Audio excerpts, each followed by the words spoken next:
So if you weren't here last week, we had Mr. Eric Mona on, and he was playing Alden Foxglove, and we had a awesome time.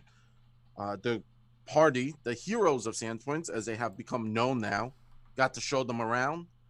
Uh, Nexen is now in league with a very shady underworld criminal guy. I believe the party owes something near 100 platinum pieces because of the theater.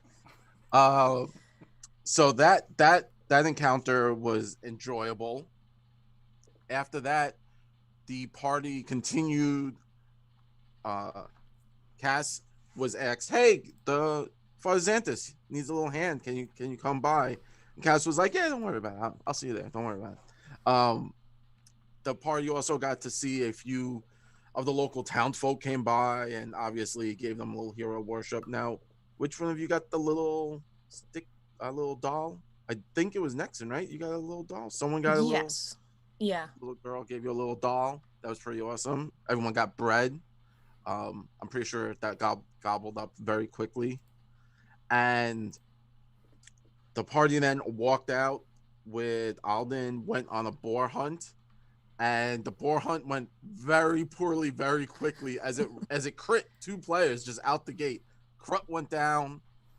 Luckily, we have some casters. They were able to stand him back up. He raged and started acting crazy.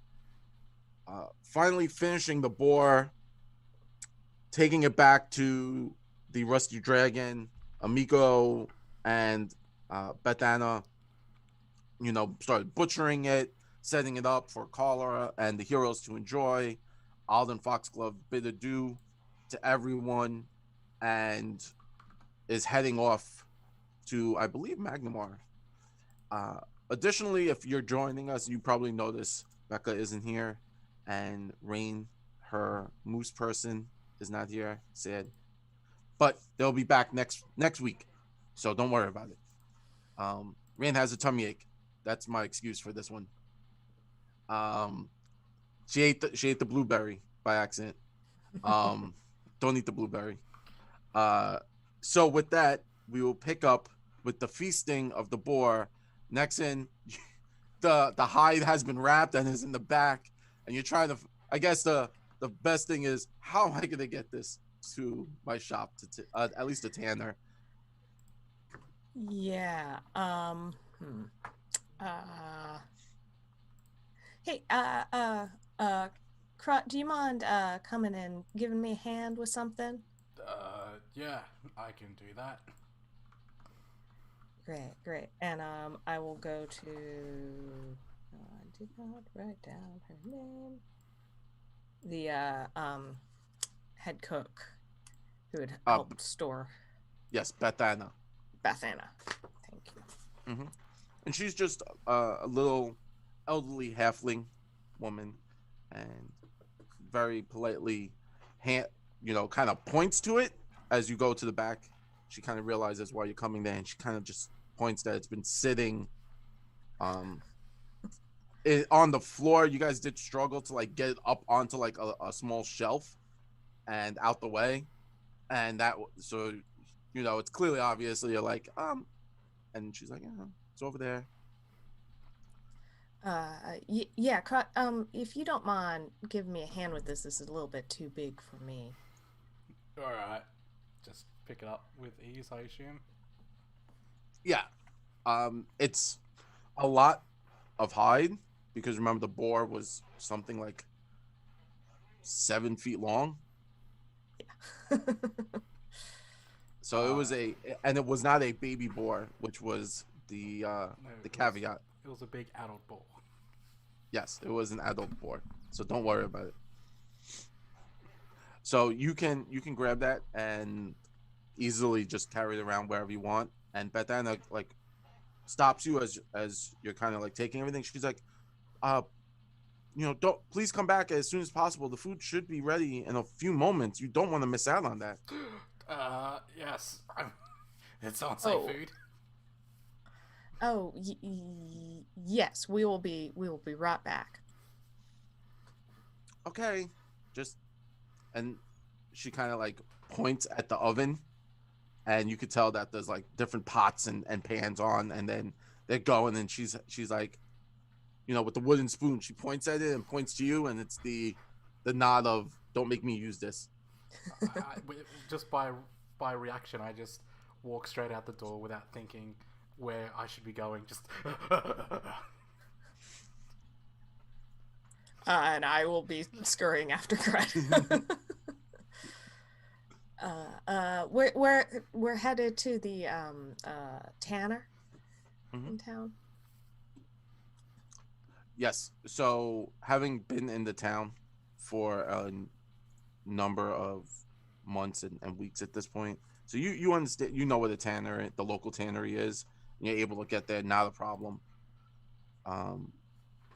It is in the evening, right? So it is nighttime, but you could probably, you know, if you knock on the door, you'll be able to get someone, and they'll be able to just kind of hold it and take your order for you.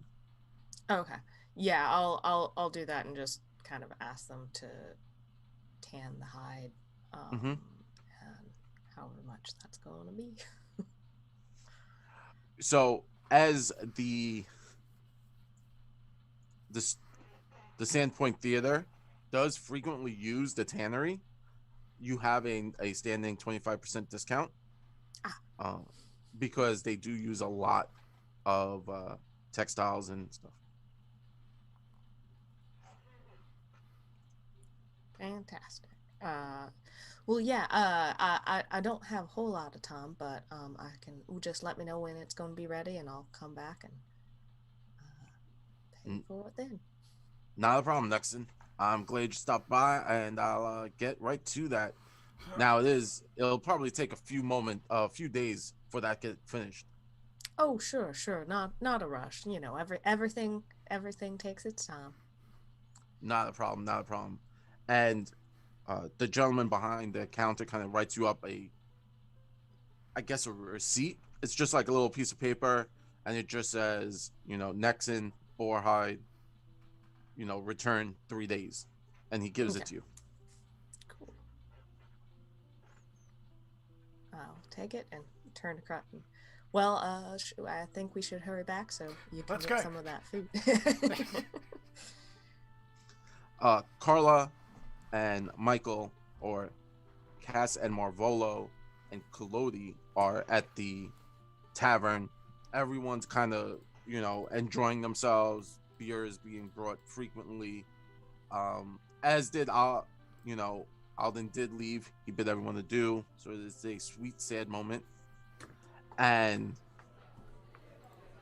a few of the townsfolk start to like come forward to Carla, to Kasaundra, and they start to like ask personal questions. They're like, "Hey, what do you got? Like, what are you up to tonight? What's going on? Like, what'd you guys do?" And it's just a lot of different people are just like kind of very interested in your day to day. You know, like a few of the female townsfolk are like, "Oh, did you do something new with your hair?" And mind you, this is like you just come back from a boar hunt, so you're not. It's, you know, everyone did take a little bit of damage, so it's not like everyone's in like their best right now. Like, "Oh, did you do something nice with your hair?" And people are coming to Malvolo, and they're like, "Sir, you look very fine today. How are you doing? How's everything?" So Malvolo is over by the bar. He's slouched over and leaning, holding by his side one of the tankards of ale. He sits there and he has this glazed look in his eyes, like he's looking into the far distance as he says, "I've seen into the eyes of death, the never-ending turmoil of perpetual life slowly ebbing away and dripping, fallen from the tusks of a large bovine or porcine creature. Life is so short, so meaningless. What is the point of all this if we are going to die, inevitably, in the woods, surrounded by imbeciles?" I'm going to, as I hear this, because he's going to bring the vibe of the tavern where I work way down, I'm going to Totally feeling the vibe. I'm going to sort of stand on the table and say, would you like to hear the adventures of the heroes of Sandpoint and the boar? And I'm going to ignore Rain, who I imagine is very embarrassed. Yes. Collodi is going to, Collodi the puppet raises his drink and goes, yeah! Give us that one! And then I'm going to proceed and say, a noble tasked us to head into the wild, wild woods. And I'm going to ignore anyone who's like, they're not that wild. I'll be like, the wild, wild woods. West of here. They to the east, west of here. As we faced this ginormous boar, which you will feast upon shortly. And as you can see, because I'm not getting the storytelling quite right of like where the woods are, sizing, but I'm giving it a go to make it really, really, really good. And I'm throwing in like words that I'm not sure I know what they mean. So I heard him use the word porcine, and I'm like, it was a porcine event. But I mean, I don't know what it means. They don't know what it means. No one knows what it means. People are cheering. A few of the locals in the tavern who have like been there drinking for way too long are like, yeah, this damn woods, they look shady. and a few of like the townsfolk are just enamored. Some of them are confused with your statement, but you've kind of like riled up the crowd. You could see Miko's looking at you, and she like some of the words you're saying, she's just like, those don't go together.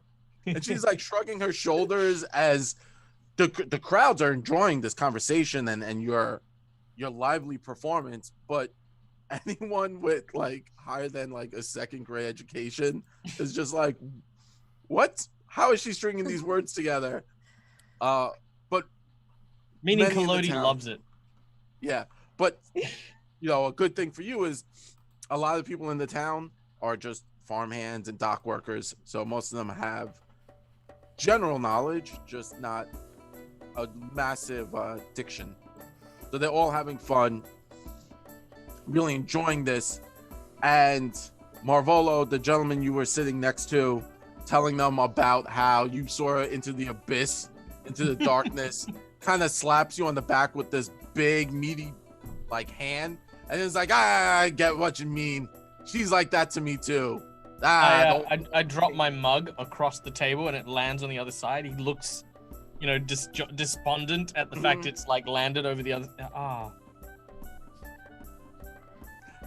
So looking sad, the guy reaches into his own personal pocket and he pulls out, a little hip flask, and he opens it and takes a swig, and he's like trying to give it to you. And you can just see his big, sweaty lips like all over it. And he's just like trying to hand it to you. He's just like, here. He's like, have a swig. It's good. My own batch. Malvolo, as a germaphobe, takes a moment to look at this like bead of saliva that's sort of taking a little bit of time to detach from the lip of this thing, as he just goes, pardon, I think I'm going to be... He runs. So Malvolo kind of like you see Malvolo kind of like take off a little bit to the side, heading towards the outhouse, and the big hefty guy is like looking around. He's like shrugs and then just takes a massive swig out of it, and then starts to cheer Carla. Collodi starts to make fun of Malvolo. He can't hold his ale. He can't hold his ale, and he just starts getting everyone to chant. The people are now cheering. He can't hold his ale. He can't hold his ale. And then a few people are like stomping on the tables and the benches, stomping their feet, and everyone's just like being very jovial about the entire situation. That everyone's having a blast. The goblins have been run out. They were just visited by a very famous person. Well, in their head, a very famous person. And now they have Cass telling them the most insane story about a boar hunt that is like just out there. Nexen and Krut, you walk into seeing this, just a crowd and a lively bunch of people just losing their mind, and Cass is egging on all of the drunks. And with that, they are kind of just being very much more forward with their coins. Nice. I thought that was someone. Me too.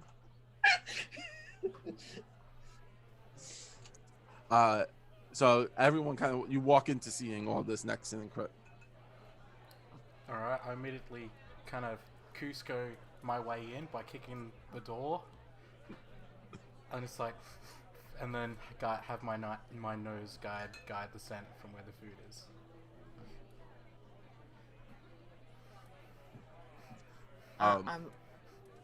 I'm going to pull out like a little sack or something and be like, and if you want to help support us with the whatever this is going on, you know, it doesn't hurt to donate to the theater where they can reenact some of these tales. And I'll just kind of start holding out the and then I'm gonna look at Collodi and be like, for the theater and the tavern, and I'm like, For the theater and the and the tavern, That's really wordy, Cass. and For the theater and the tavern. for the theater and the tavern. We've got two people walking around with like a box? She's got like a little bag. Put the money in the bag. Put the money. Wait, this sounds like I'm robbing the place. Wait. Donate your money in the bag. Donate your money in the bag. The first one, you definitely sounded like you sounded like I was robbing. Yeah. We're not robbing this place, no. Oh, what? Yeah, you don't have to put your money in the bag, but you can put your money in the bag if you want to put your money in the bag. And people are trying to follow along with how like multiple changes are happening, and people are like, "Put the money in the tavern bag." And the guy's like shoves in the other one. It's like, "No, they said put the money in the bags," and then someone else gets shoved, and they're like, "No, we have He to said put the money in the old bag." What? Yeah, people are just losing it right now. No one understands. But next, as you're walking around, people are putting stuff in there. Some of it's money, some of it's food. Like someone's just like, as you're walking around, someone's like, "Oh, here's a coin, a copper piece here and there," and then someone's just like, looking around. They'll put like a biscuit in the bag, be like, "I got you, starving artist." I'm just gonna pull out the biscuit and be like, thank you so much, and reach up and like hold it up to Krut. Snatch it. And as all this is happening, suddenly everyone kind of comes to a hush as Miko steps forward and she says, "Dinner served!" And out comes this massive plate. It is huge. It would actually Nexen and Cass, you both could lay down and have a little bit of room on this plate. And that's how large the plate is. And two servers kind of come out holding the plate up and bring it and lay it onto the counter. And it is just delicious. There's just beautiful smelling cooked boar. There's different sides, mashed turnips, steamed tomatoes, just all different sides. And you know, Miko hops up and puts one leg on a chair, like the old Captain Morgan, like posing with it. And she goes, "This has been given to us by Kasaundra and the heroes of Sandpoint, who all like to frequent the Rusty Dragon. Please enjoy." And everyone like cheers, and Miko like, you know, gives the like, yeah, you know, is kind of cheering up the crowd, and everyone starts to carve up this delicious dinner, and it's being served to like the patrons, everyone including yourselves. At this point, I'm pretty sure Malvolo has come back in. and having a bit of a queasy stomach, is now hit with the wonderful sense of the food. Malvolo will go and take a small portion, making sure to cut the boar from the center. So he's not cutting from the end piece that someone else has cut. He's going to cut like a piece off and then cut the middle piece and then take that and put it on his plate. Awesome. It's clearly obvious. You're like, no, that's yours. This is mine now. Yeah, that's it. Thank you. No, but thank you, but no. And I'll go and sit next to Nexen. So, how is the theater looking? Are we? Is it already starting to drum up? That's a bag of coins that you have there. It's a little bit of a dent, you know, like a little tiny like pebble of a dent, but yes, I can see that somewhere. You know, a wise man once told me that even a trickle from a stream can carve a hole through a mountain. I'll be long dead before we get this money, won't we? Well, you never know.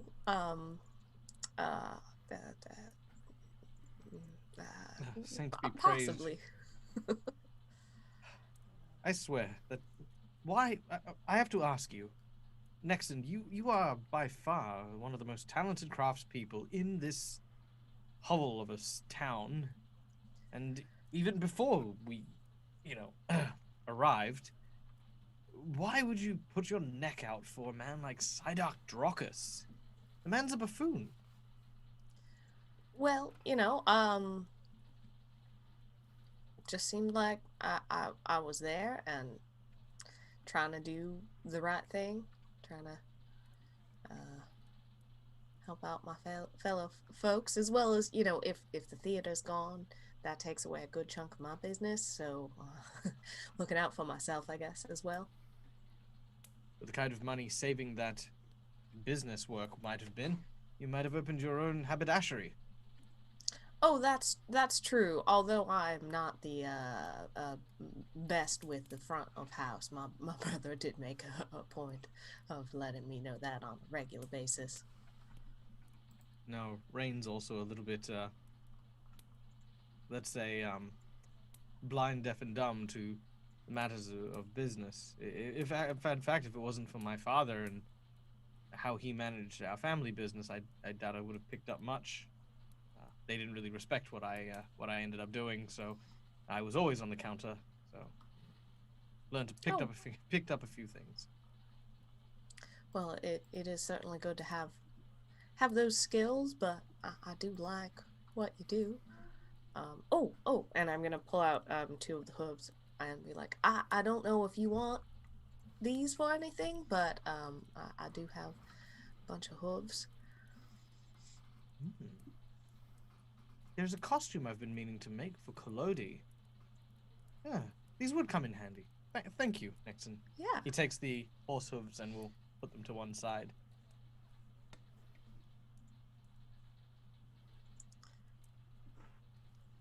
I'll go get us another drink, shall I? He does not like awkward silences and runs away. While he runs away, I see that Malvolo's plate is unoccupied.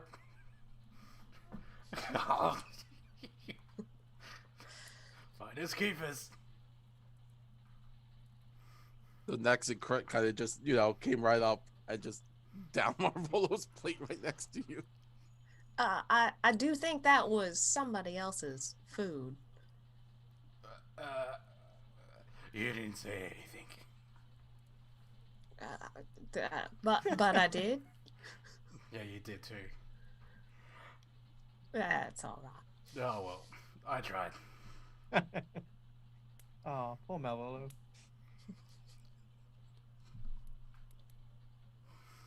So, having had some of the evening pass, everyone kind of enjoying themselves. What is amusing is Nexen, you actually, a face kind of comes in and they seem to be very out of place. Is the best way to put it. They kind of have a cape on, and they've pulled it tight around their chest, and they kind of are moving through the crowd, snaking their way through the crowd, trying to specifically get to you. And they plop themselves down, and it's your friendly tiefling friend from uh, the theater troupe. And she looks over to Nexen and she says, um, I I heard what's going on in the theater. Is everything gonna be okay? Hopefully eventually, but we've got quite a substantial sum that we do need to bring in to pay back that loan. So, anything you can do would be appreciated. I know the vendor family. They're one of the larger merchant families in the town. Maybe we can see if they would be willing to help out the theater. I could go ask. I am a friend of Shayla's, the youngest daughter. That would be great, and I'm sure we could work out some kind of deal, perhaps, where maybe we help show off some of their goods and encourage folks, as kind of like, oh, see, whatever, what are they merchants of? In the town, they mostly sell like general goods, so they bring in shipments and they fill other shops in the area. Ah, all right. I believe the mother also cooks, has like a small bakery that they sell pies and stuff out of, meat pies and other such. But that's not the source of their income. And she's talking in a very low voice, kind of so that the crowds don't hear what is being said between you and her. Um, and then she kind of like puts her hand, like, she was covered up and now she kind of puts her hands on the countertop. And you could see like her fingers and like when the blood's like rushing back into your fingernails, and you could start to see them change back to like their normal color, as if she was like holding tight. And she was like, listen, I know we normally don't see eye to eye, Nexen, and the troupe and the theater is my family also, and I appreciate everything you've been doing. Now don't take this the wrong way. Your costumes are fine, and I appreciate them, and we could work on them, but I appreciate everything you're doing for us, and I just kind of wanted to see if there was anything. I will definitely talk to Shayla's, the youngest daughter, to see if there's anything we can do.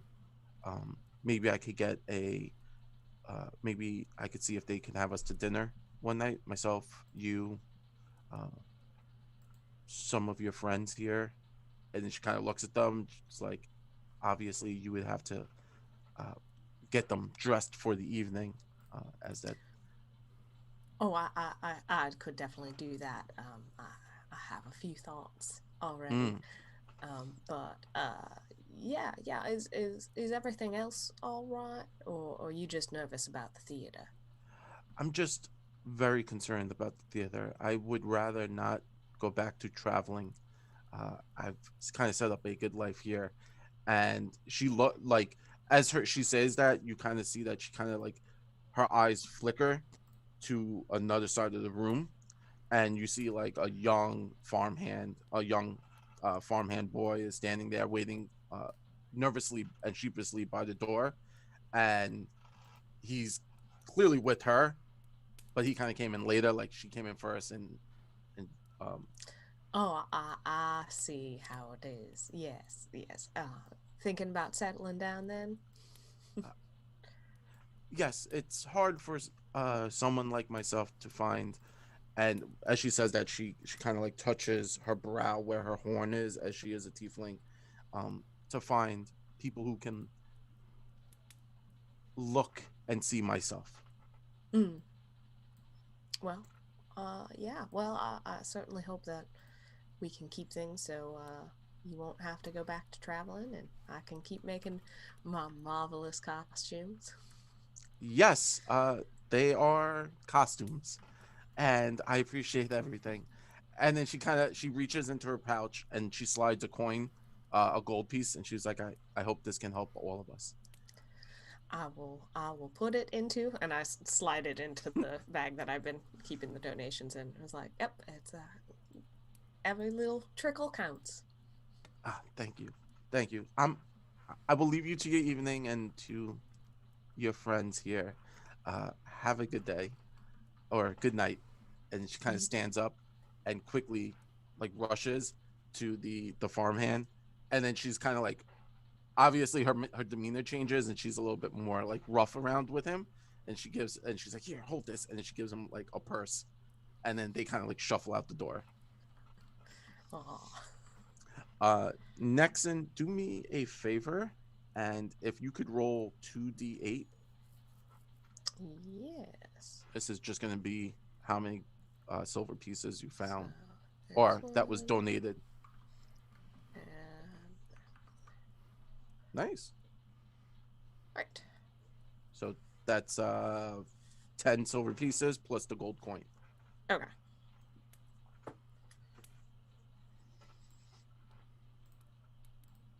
I mean, that's a lot, right? That's like if you went to your local dive bar and was like, hey, please give money.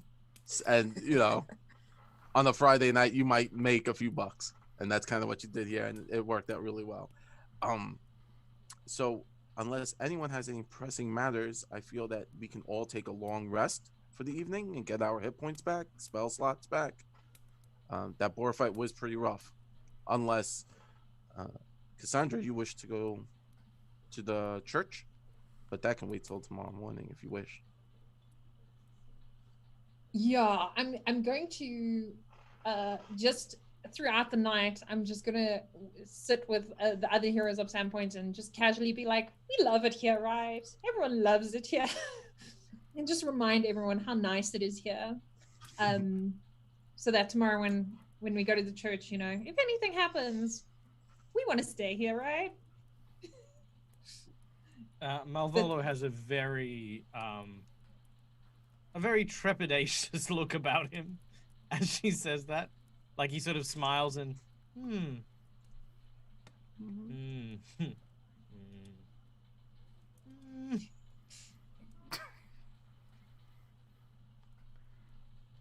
Kind of just nod with like a mouthful of food.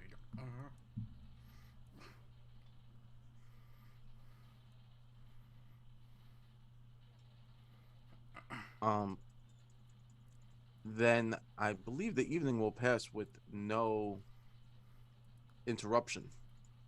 Everyone can head to their rooms when they are ready and take a long rest and enjoy getting their hit points and all that jazz back. woo! Having had a great evening, everyone will gain a hero point. Nice. So don't forget you have those. Use those for rerolls and such to make sure you don't die. Or, whatever.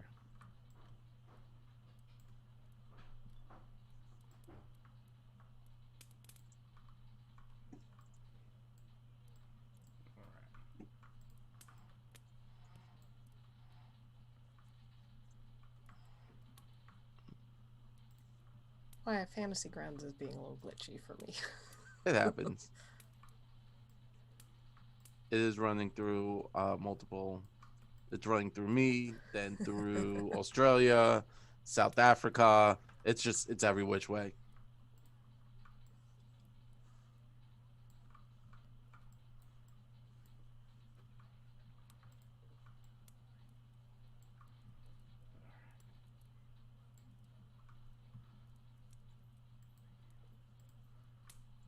Quiet. Sleep time. We're now everyone has to stay in chat with us and wait 8 hours as the entire party gets. Oh, eliminated. okay. Is that what we're doing? All right. That's fair what we're enough. doing. It's just quietly getting 8 hours. I'm sorry. I was giving everyone a moment to fix up their character sheets if they needed to. Now that Like ASMR. yeah, it's just hard ASM. Just you gotta get like a brush and gently push the bristles. So in the morning, obviously, Kasaundra, you would have to wake up before everyone else, as you do have duties to the tavern. Coming downstairs, there is leftover boar from the night before and some bacon, actually fresh now, boar bacon, because it would have been saved from the night before.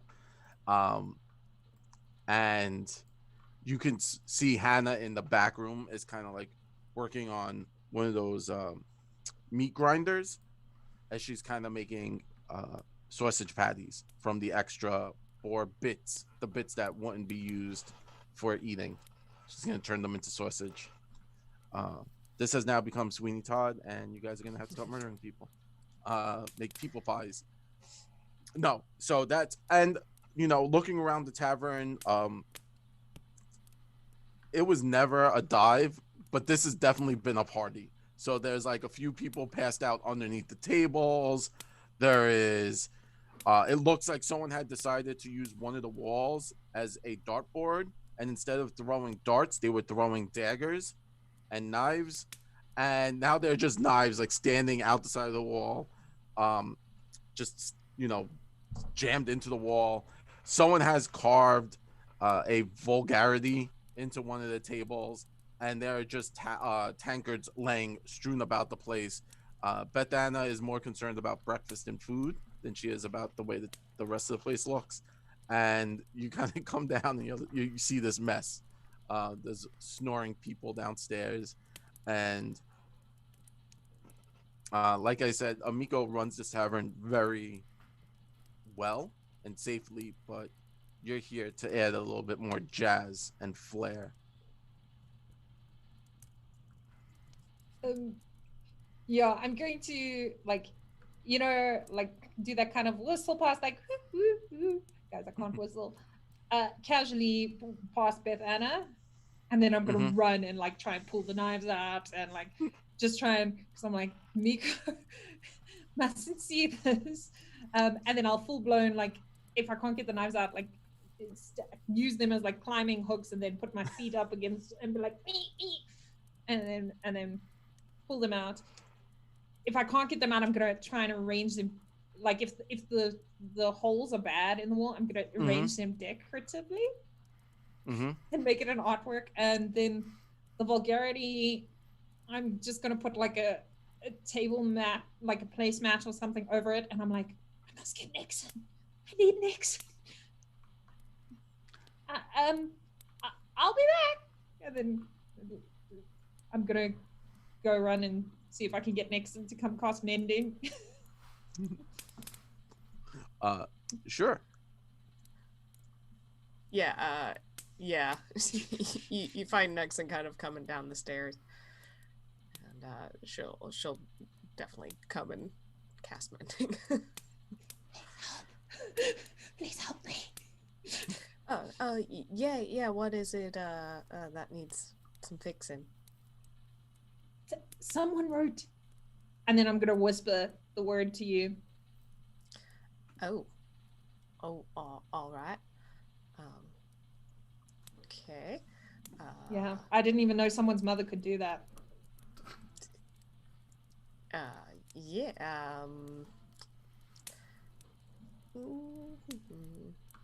I'm like, best not to think about it. Can we fix it? And then I'm gonna, when I see Beth, I'm gonna be like, and then I'm just gonna like peel the mat back, like, and just like show it to Nexen.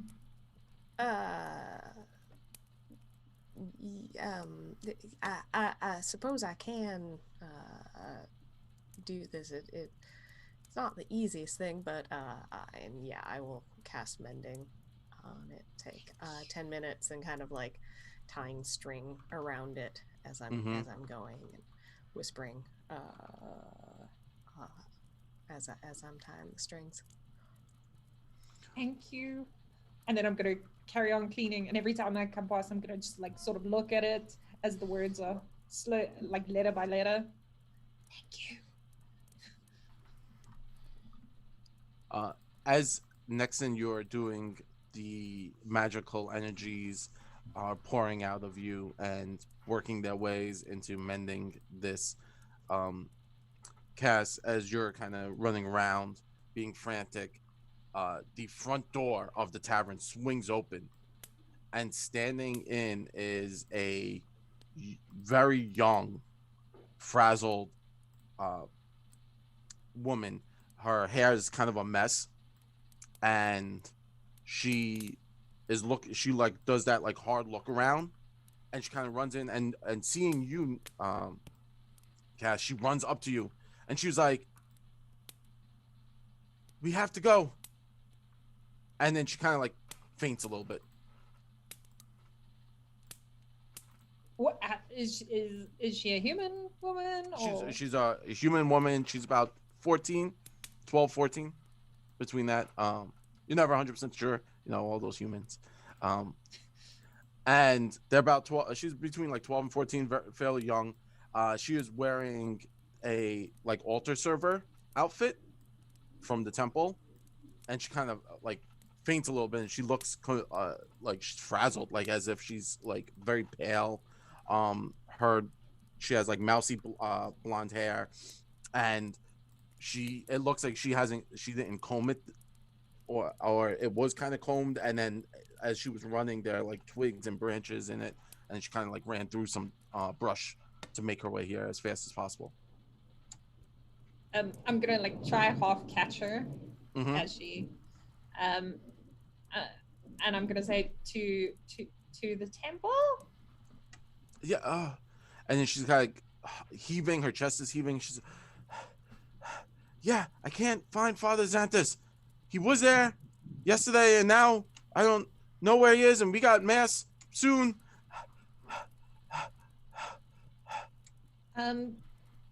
Okay. And then do I know, is there like a sub priest or I don't know, like an acolyte? She would be a she is like a priestess in training, like like Father Zantus is the high priest, so he's the one running the church and stuff like that. Then there are acolytes who tend to the church, and then there are the youth who are more or less like students of the church. So they're training to learn the prayers. They do all the small tasks and stuff. So if someone sent her, they're sending her because they'd be like, "Oh, can you go get milk and stuff like that?" So they're like, go get Kasaundra. We asked for her and the heroes to come check. So that's kind of where she's coming from.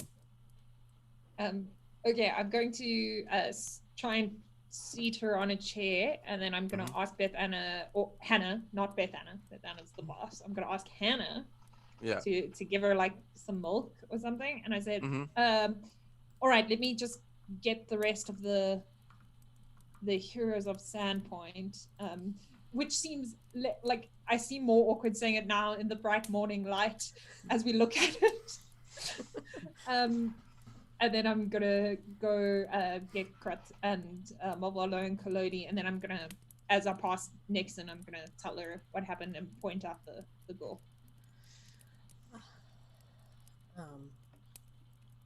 Yeah. Father Zantus is missing.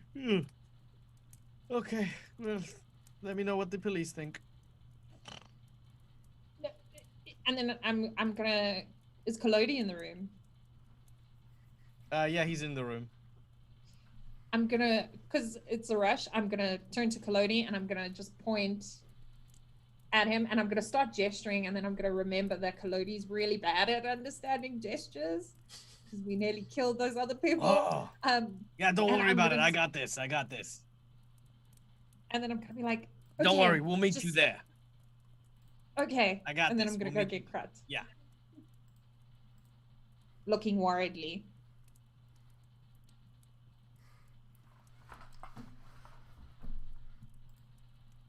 Krut. Yeah.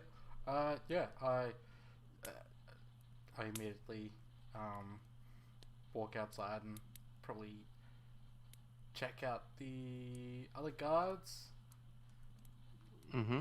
around whenever he was last spotted, I guess. Just like turn into police mode. All right. Gets my gear and starts running out. I got this. So Krut kind of like runs past you, Kasaundra, and is just like, "Yeah, I got this. I'm gonna go look for him."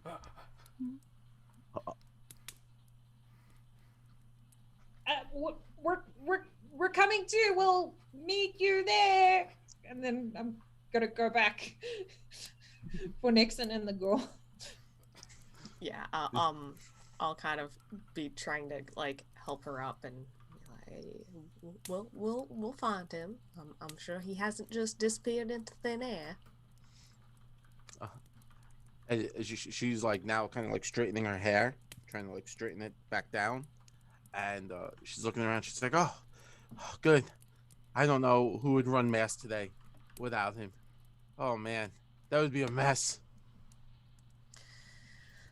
It certainly would. I'm not that much of a religious person, but I'm sure that that you could probably do something like that, right? She's like wide eyes, like, "Mm-mm." Or someone else then. Damn, But we won't have to do that because we're gonna help you find him. And I'm gonna like look over to Kasaundra and be like, right, he's just around. You know, probably was communing with, and then I'm gonna Desna and lost track of time.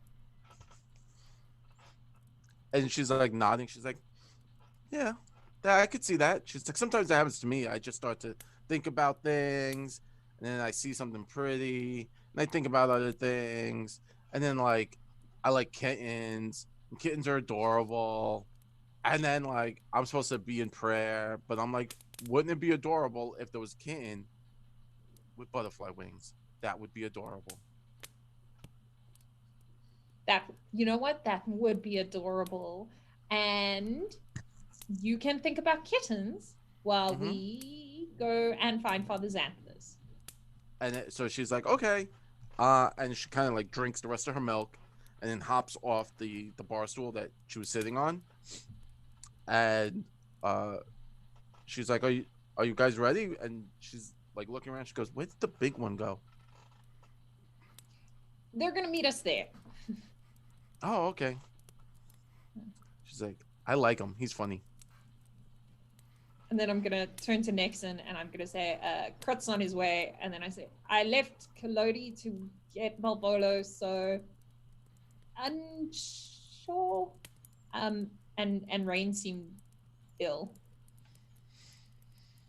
All right.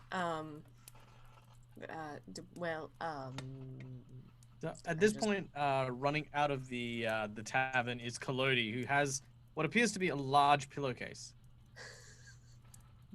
Oh well, I think Collodi and Malvolo or Pillow are on their way. And then I'm gonna laugh. And I'm Malvolo. Right. So what are we doing? We're looking for Father Zantus. To the temple. Father Zantus is missing? No, maybe. Yeah, she just probably lost track of time. So. Well, this sounds really important. We should probably do something. Where's Krut? He's already on his way. Okay, so let me get this straight. Up. Yeah, that's a good idea. All right. He does the whole New York taxi whistle and tries to get a carriage. A carriage. Yo, carriage! So doing that, you're able to flag down someone to come give you a ride over to the temple,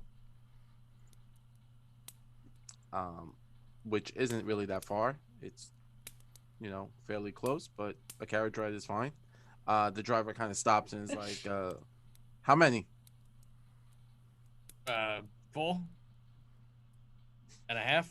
And he's just holding the bag. Yeah. So he's like, okay, hop in. Where you going? To the temple. We're heading to the church. The temple. Okay, not a problem. Three copper pieces, please. Oh my god. Freaking. Yep. Yeah. Here. There. Take it. He throws the coin. Now go. The carriage takes off with everyone inside except for Krut, who is running on foot as hard and as fast as possible. Carriage, as you guys did leave a little bit after Krut, but it's a horse-drawn carriage, so the horse kind of moves a little faster than Krut. You kind of pass Krut on the way there, and you can see Krut like running. And you make your way. Collodi definitely waves. Just a hard wave at him. Yeah. And you make your way to the temple, and it's, again, remember, very beautiful, ornate, newly built, as that was the reason for the festival. And the little girl kind of hops out the carriage and goes, I haven't won one of those in a long time. And please, come with me. I'll take you in. And you kind of start, she's kind of heading towards up the stairs to the main cathedral doors. At this point, Krut kind of catches up to you guys, and you can see them you're like a block away, Krut, and you can see that they're just now getting out the carriage. Okay. I guess I just continue running. Do we want to wait and all go in together with Krut? Seeing him running towards us. Yes, maybe we should wait. And then I'm also gonna just whisper to Nexen while Malvolo and Collodi are getting out the carriage. I'm gonna be like, he shouldn't let Collodi deal with. He's gonna put us in more debt. Yeah. This seems You hear a little thump as unnecessary. the bag hits the ground. Oh. I think we can let Malvolo out. And then I look at Nexen like, What this is in really the- funny. Why, Collodi? Where have you brought me this? Why am I at the temple? I've told you for the last time, if I die, you die as well. You can't simply have a funeral for me and be done with me. No, this ain't it. This ain't that. No. Also, wherever that child is coming from, that child needs to piss off. But anyway, I digress. Look, Father Zantus has gone missing. Father Zantus has gone missing? Since when? Well, I don't know. That's what we're here to find out. Find out from whom? Kasaundra, Nexen, do you know? I mean, where was he last? We're gonna find it all when Krut comes. This. Where is didn't get your Krut? name. He's running straight towards us. I get here faster than Krut in a bag. We also may or may not have to discuss Collodi's usage of party funds for carriages. Hey, listen. He doesn't say anything, he just walks off.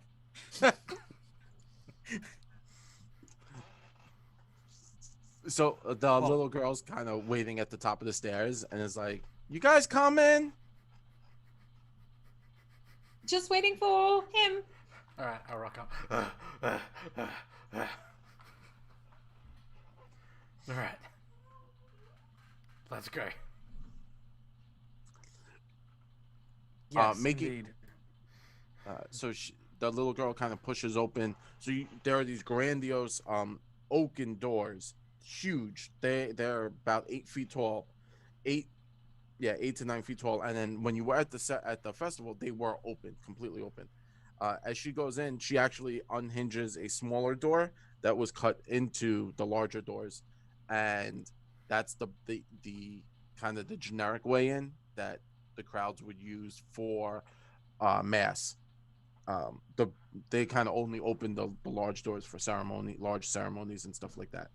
Um, so she kind of leads you in, and she is like, okay, wait right here, I'll be right back. And then she kind of takes off, and you could hear her running as her foot taps.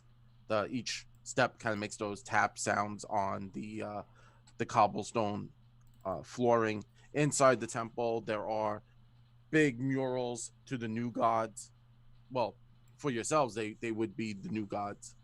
And there are the 8 gods that the general public worships now.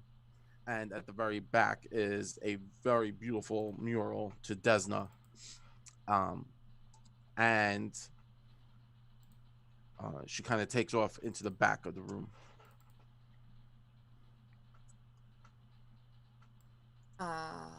Looking around, does anything look like out of place? Currently, nothing is directly out of place. You would be... It looks like a general temple. It's very large because this is the only temple in the town. So it has to kind of service everyone. So everyone's services have to be able to happen in the temple. Again, everything is beautifully and is very ornately made. A lot of money was dropped into this temple.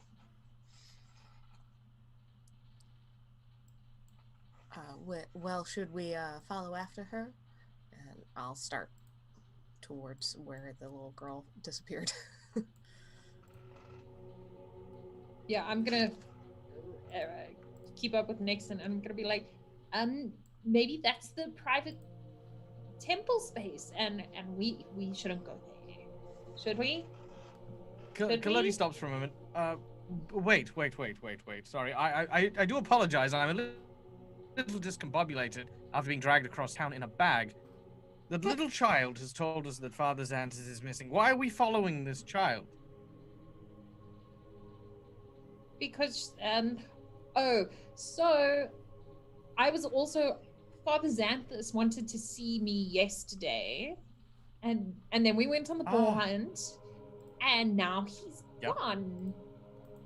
I mean, okay, not gone. He's not gone. And he's just misplaced. Where were you supposed to meet him? Well, I was gonna come here today. Right. But now, so we're not chasing the child. We're not chasing we her. Are chasing the child. Well, we want information. Right. Okay.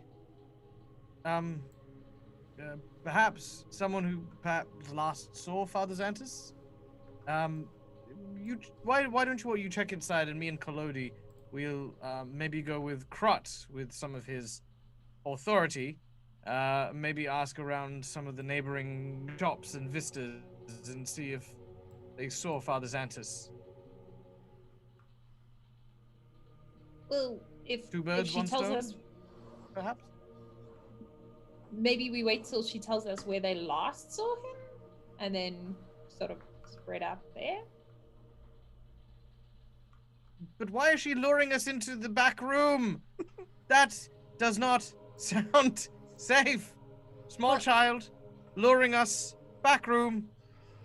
Bad vibes. It's probably something like, the back room of my parents' shop was where we kind of had our own private area. So maybe that's the private area for the priest in the temple, and might be the last place that she saw him.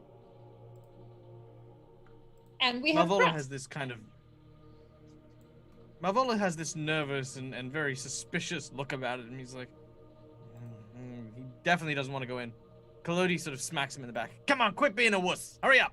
What, you want to be worried that this small child is going to shank you? You don't get in there, I'm going to shank you. Fine. And Malvolo will follow. as the group starts to head to the back, you hear a voice and you see a little kid's head just pop out and it goes, "Are you coming?" Evidently. On our way. So you get to this back room that she has gone to, and it's kind of like a small mud room. There are coats and other things hanging up. And she's like, come on. And then she leads you through a not ornate door. It's just a wooden door, and she leads you through it. She opens it and actually goes to the very back of the temple. And at this point, you can kind of see a wrought iron fence, maybe 10, 15 feet away. And you see a gentleman standing there. He's holding a shovel. He has dirty khakis on, and like a newsboy's cap, a wool newsboy cap. And he's standing there and he goes, "Oh, is this them?" And she goes, "Yep, the heroes." And he kind of walks forward and gruffly holds his hand out, and he kind of just shoves it out towards the first person that's heading towards him. And I think that would be Cass, as you were kind of leading the charge there, forcing people to go. I think I was following behind Nexen. So then Nexen. All right. I like that. Cass is like, "Nope, I'm behind Nexen." Nexen's like, "Oh." I suddenly she looks around and realizes she's in front and is like, how did this happen? One of those, step forward if you want to volunteer, and then Kaz will step Everyone back. steps back. And where's Krut among all this? I'm probably, just in the back. Probably, yeah. That's not a position, mate. Okay. I'll be in the back. Actually, I'll be next No, to you Malvolo. will not. I will be in the back, I'll thank be- you. I'll be next to Malvolo. So in the back. So he sticks out like a well-worn hand. Dirt is under the fingernails. And his knuckles are cracked as if he needs terrible to use lotion. And he kind of just sticks his hand out. He goes, "Hi, Smith." Nexen's kind of do the wave instead of shaking his hand. And seeing that, he like looks at his hand and he just like pats himself off. And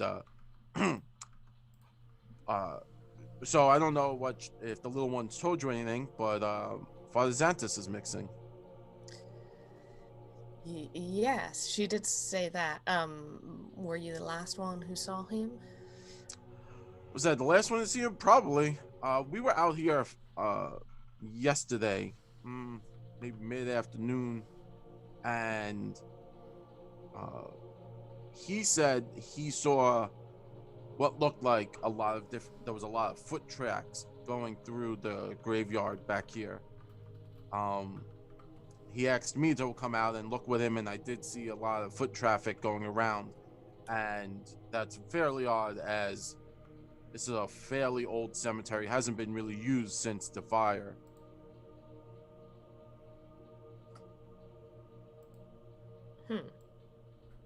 See. When I kind of look back to Kasaundra and be like,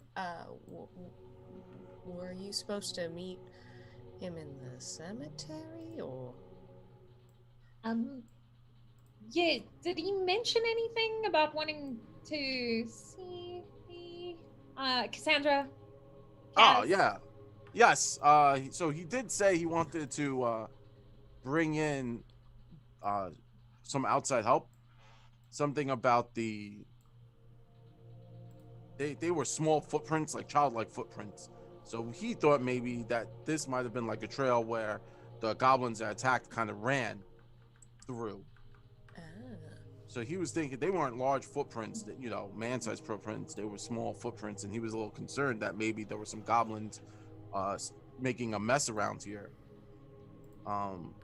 After your exploits, he kind of was like, "Hey, why not bring in the people who handled the goblins?" And I was like, "That makes sense. I just got the shovel and this lantern, and I don't have my lantern right now. I would assume, usually I keep the shovel and lantern and he kind of points at the door you came through. Yes, good sir. I'm sure that's all very, very fascinating, but maybe more pressing matters, given that our only healer is now fucking missing, Mm-hmm. that perhaps you should take us to where you saw these footprints, yes? Oh yeah. Follow me, and he kind of hobbles off. He seems to walk with a limp. Did you hear And this? so- The goblins may have taken Zantus. And I'm gonna turn and I'm gonna be like, that's a leap. I mean, Well, look, kids playing he- cemeteries all the time. childlike footprints in an untrapped or unmarked grave site just after the goblin raid. Father Zantus calls for one of the heroes of Sandpoint to come and look into something. If I didn't know better, Father Zantus probably suspected their involvement, just like this gravedigger did. Yeah, And if look, they were still around, and he's gone missing, I mean, I don't know about you, but I'm not a healer.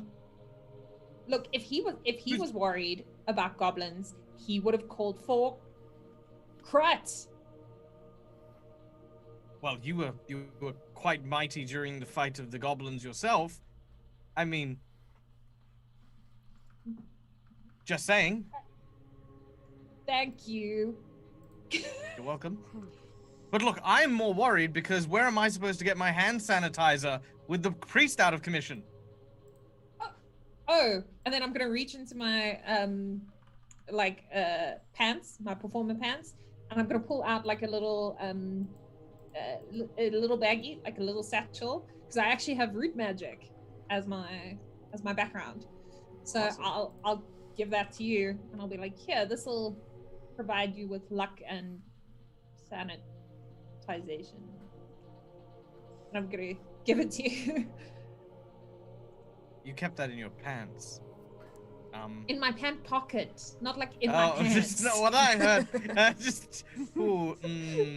Okay, I did say reach into my pants, and we all know that like Yes. not Yes, exactly. And not all yeah. female clothing has pockets. So I mean, good question. All right. Well, my okay. So the germaphobe will get Collodi to take it and sort of put it in a tiny little baggie within a baggie, and then give it to Malvolo, and Malvolo will take it from his puppet and say thank you. This helps. I'm just under. I apologize. I know I'm acting a little bit bizarre, but I'm just a little stressed out. I mean, it's just Father Zantus was very important, and he's not here, and let's just look into this, shall we? At this point, the gravedigger Smith has led you to a old mausoleum. The name seems to have been worn away with time, and outside there are empty flower vases, porcelain vases that would be used to put flowers into. And he kind of points to the ground, and he's like, see, you could see, and showing the ground, you could see like some footprints are kind of all over. There's dirt going down into the entrance of the mausoleum, and they're little like footprints, like childlike footprints all over the place, all over this mausoleum.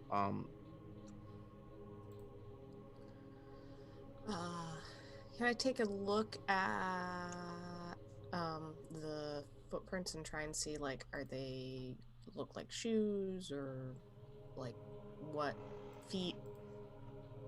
Like how they would be. Yeah, sure, not a problem. So you can your general quickly overview is they kind of look like they're not like cobbled shoes where there would be like a sole and stuff like this. This kind of looks like socks. Like it looks like someone had just put like maybe socks or bags over their feet and are running around.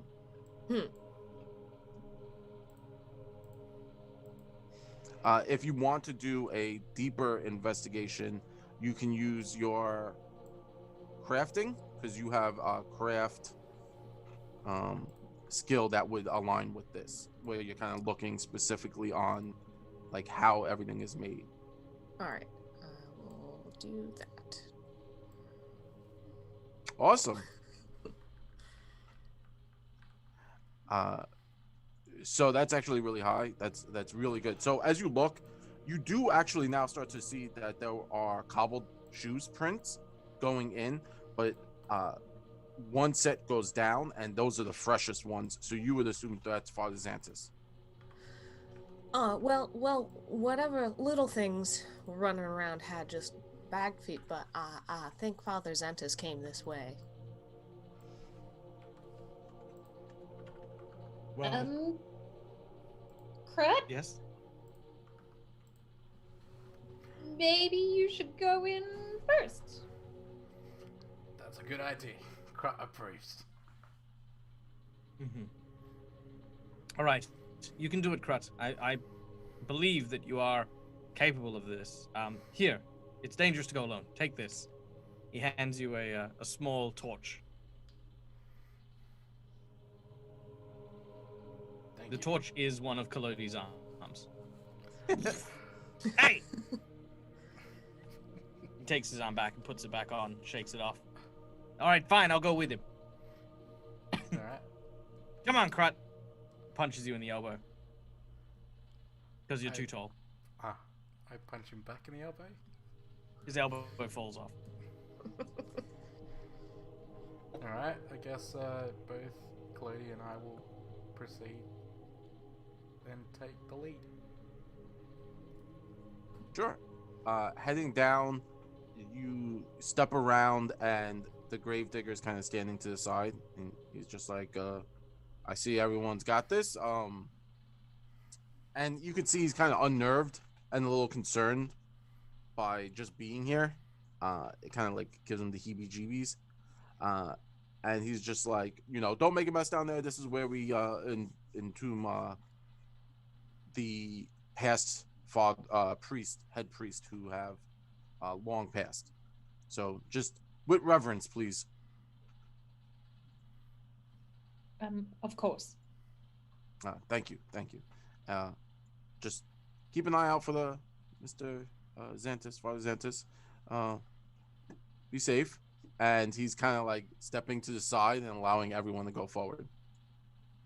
Why don't if you want to just stay up here, and if anything approaches, just give us a holler.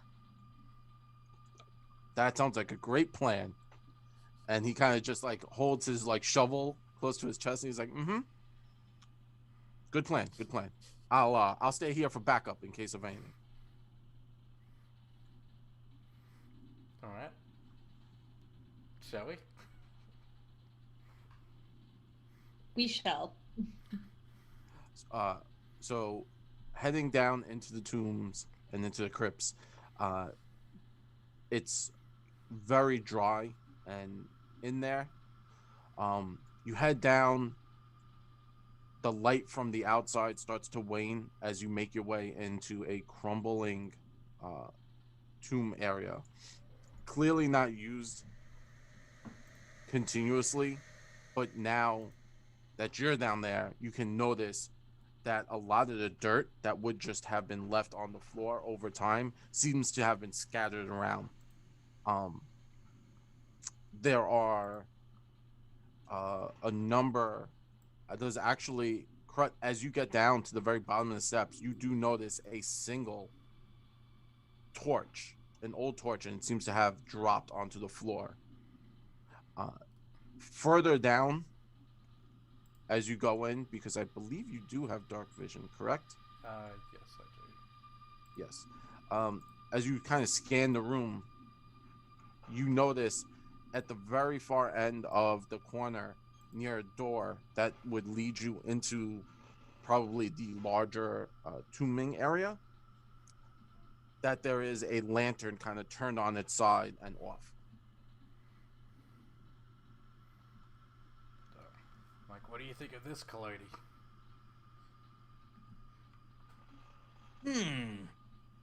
Well, I gotta say, look, if Zantus came down here, then he clearly doesn't pay someone to look after this. But I mean, look at all the dirt and the rubble. I mean, come on, This is people's resting places here. Alright, I guess I'm gonna approach the door. Approaching the door, it's a heavy iron door. It's as if there seems to be a bolt latch, and at the very bottom of the bolt latch, where there would be kind of the lock, it seems to have been smashed and opened. Oh, this is weird. Kind of give it a gentle push to see if there's any resistance, I guess. There is a small amount of resistance as you push your way in to this door, and there's a grinding sound as you push the door open further and further. It goes, and then it kind of stops halfway, and you can't give it any more. You're in that position where if you push it, you're not sure if the door is going to come off, or you might break it or whatnot. So it's kind of half open. It's more than enough to like slide into. Alright, I just shove Collodi. Your turn. Collodi rattles to the floor. Yeah, so Collodi kind of gets shoved in, rolls around, and falls onto the floor. Hey, come on! Jeez. Ugh. Takes off his head and sort of dusts it out and puts it back on. What do I see? As you look around the room, there is a platform with 2 large caskets on top of it. To your right, there is a pillar that has been overturned. There's a number of crumbling structures. Different deities are crumbling as they haven't been kept up. And you can now hear a muffled voice going, and it's kind of coming from the caskets. Ah, vampire! I hear it and I just kick open the door. So you go you kick the door, and it makes that sound as it like tears more on the stone, and you don't get it fully opened and still lodged halfway, but you're able to give yourself enough to like kind of rush in. Vampire, where? I'm gonna from the back be like, with respect. The thing. I kind of Respect. turn to the other ones. All right, stay here. There's a vampire. Collodi and I will deal with it. Hey? Why? Where's the vampire? Collodi yelled it. The sarcophagus, it spoke. It was all like, please, I'm a vampire. Maybe that's Father Zantus. Maybe he was, Oh yeah. tending to the wrappings of one of the corpses, just checking it's all still there. So, and fell in. Wow. You know what? The elderly, He must be elf. really good. I mean, if he's got the skill to like bury someone and then bury himself at the same time, that's true commitment. Look, it's not as All right. difficult as you think. Okay, Krut, listen here, okay? Now what I want you to do is I want you to go straight up to that sarcophagus, all right? And I want you to slightly agitate it.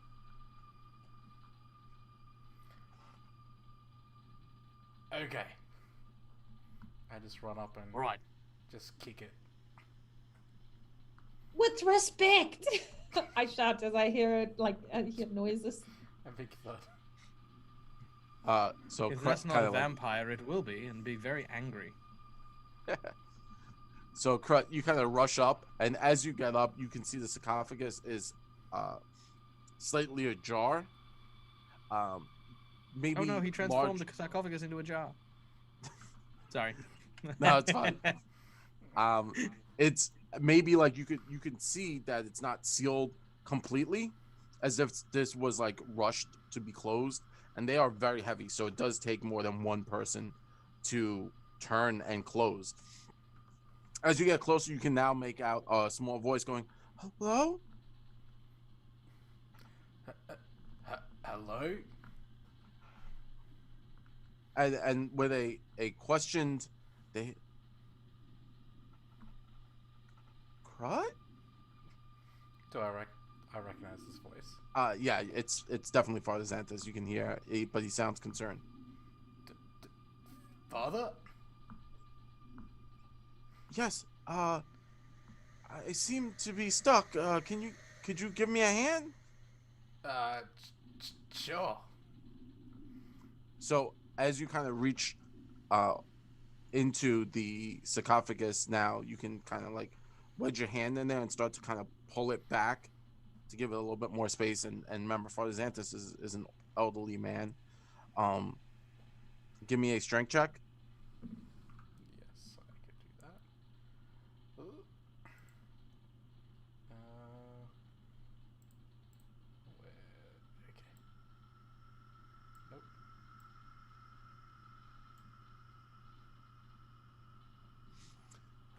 So you kind of retch it, and you realize it's definitely going to take a second person to give you a hand to kind of push it to a angle where the father could get out. And as you're pushing and like heaving your back into it, you hear Father Zantus. He goes, "Did you get them all?" I'm pushing it. Wait, what? And Collodi, suddenly next to you, a hand reaches out and grabs onto your ankle. Nah, that's not one of mine. And you look down, and it's a skeletal hand. As a number of skeletons start to rise up around you, collecting themselves from the bones and fragments onto the floor. So let us roll initiative. If you haven't done it yet. Scary.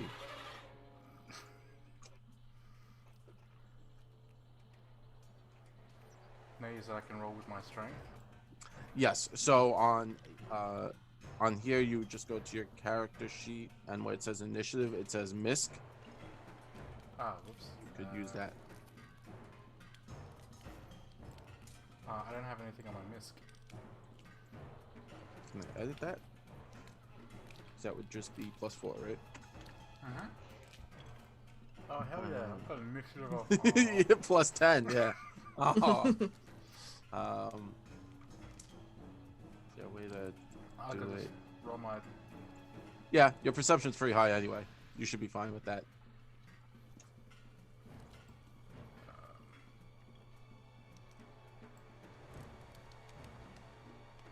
See?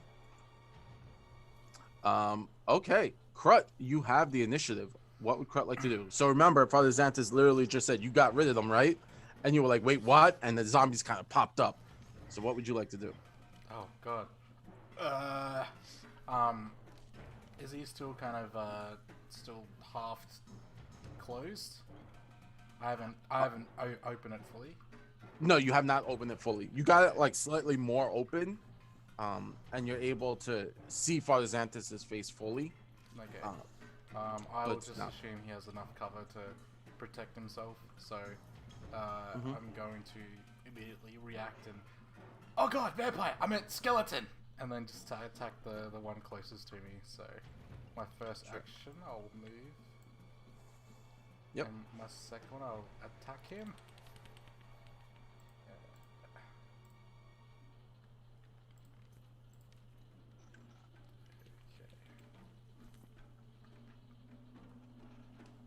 Skeleton.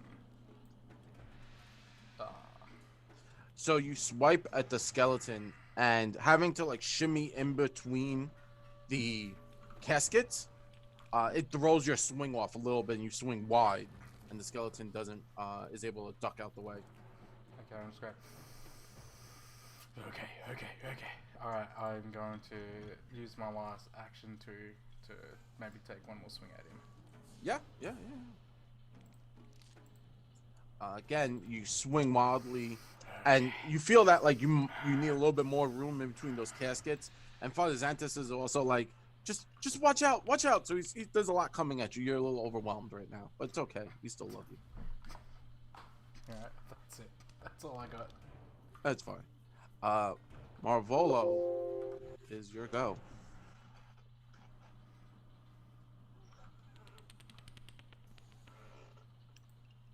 Sorry. So Malvolo is going to use his first action to act in tandem, and is going to have Collodi move backwards, while at the same time Malvolo is going to utilize his boost Eidolon ability, which is going to give a +2 bonus to Collodi's damage. Second action, Collodi is going to attack one of the skeletons using his unarmed strike, which he is not going to use as a blade, but actually no, he's going to use it as a blade. That's his primary weapon. Yeah. All right, so Collodi's going to go for his unarmed attack as he swings his puppet sword. Ugh, and whiffs. He's going to use his next action to do the same thing to the one behind him. And makes a critical miss. Oh, no. Uh-oh. Yeah, this ain't good. Slamming, Collodi kind of like whiffs it, and Collodi slams into the iron door that Krut had wedged open, and the door kind of comes loose and kind of pushes back into a closed position. So Collodi has accidentally shut the way. We've got this. Yeah, we do. Help us.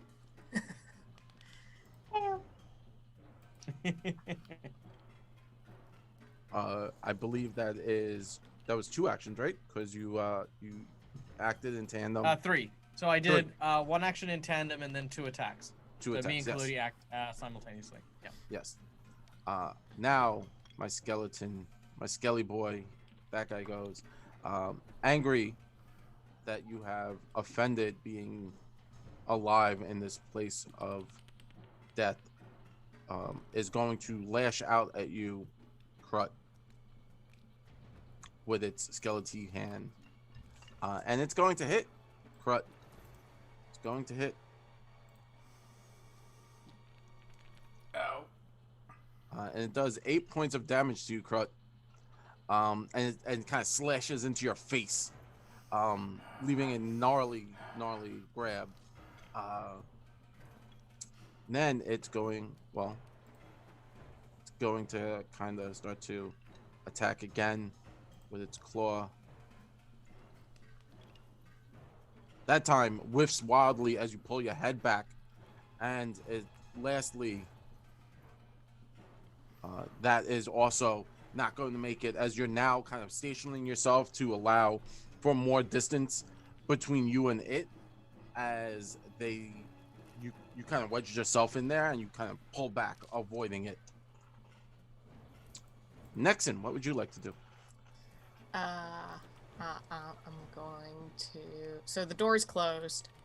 Yeah, but you could see through. It's like just a very large iron bars door, so you could visibly see through it.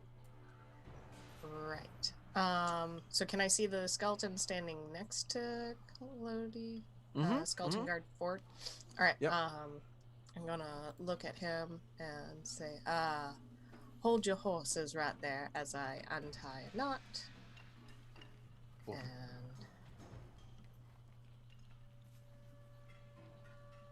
I will cast Daze. That's fine. Skeleton Guard versus Nexus. It was a critical failure, sadly. So the Skeletal Guard fails, and I believe you deal damage on the day's failure? Yeah, 3 points. So 3 points of damage.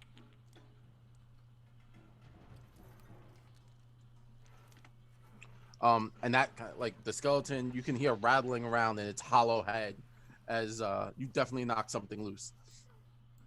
And for my third action, I will look over at Collodi and say, I do think that fate is on your side, and I will cast Nudge Fate. So that gives him... I don't know why it rolled. So yeah, that gives the +1 for turning a critical failure into a failure or a failure into a success. Awesome. Sweet. So it is skeleton for the skeleton guard next to Collodi. Now it is dazed, which does take off a whole action, which is really awesome. That's what dazed does. So that slows down a lot. It slows their attacks down. But this one's going to lash out at Collodi, and that's going to hit. So it lashes into Collodi, scratching its clawing, raking down its Collodi's wooden body.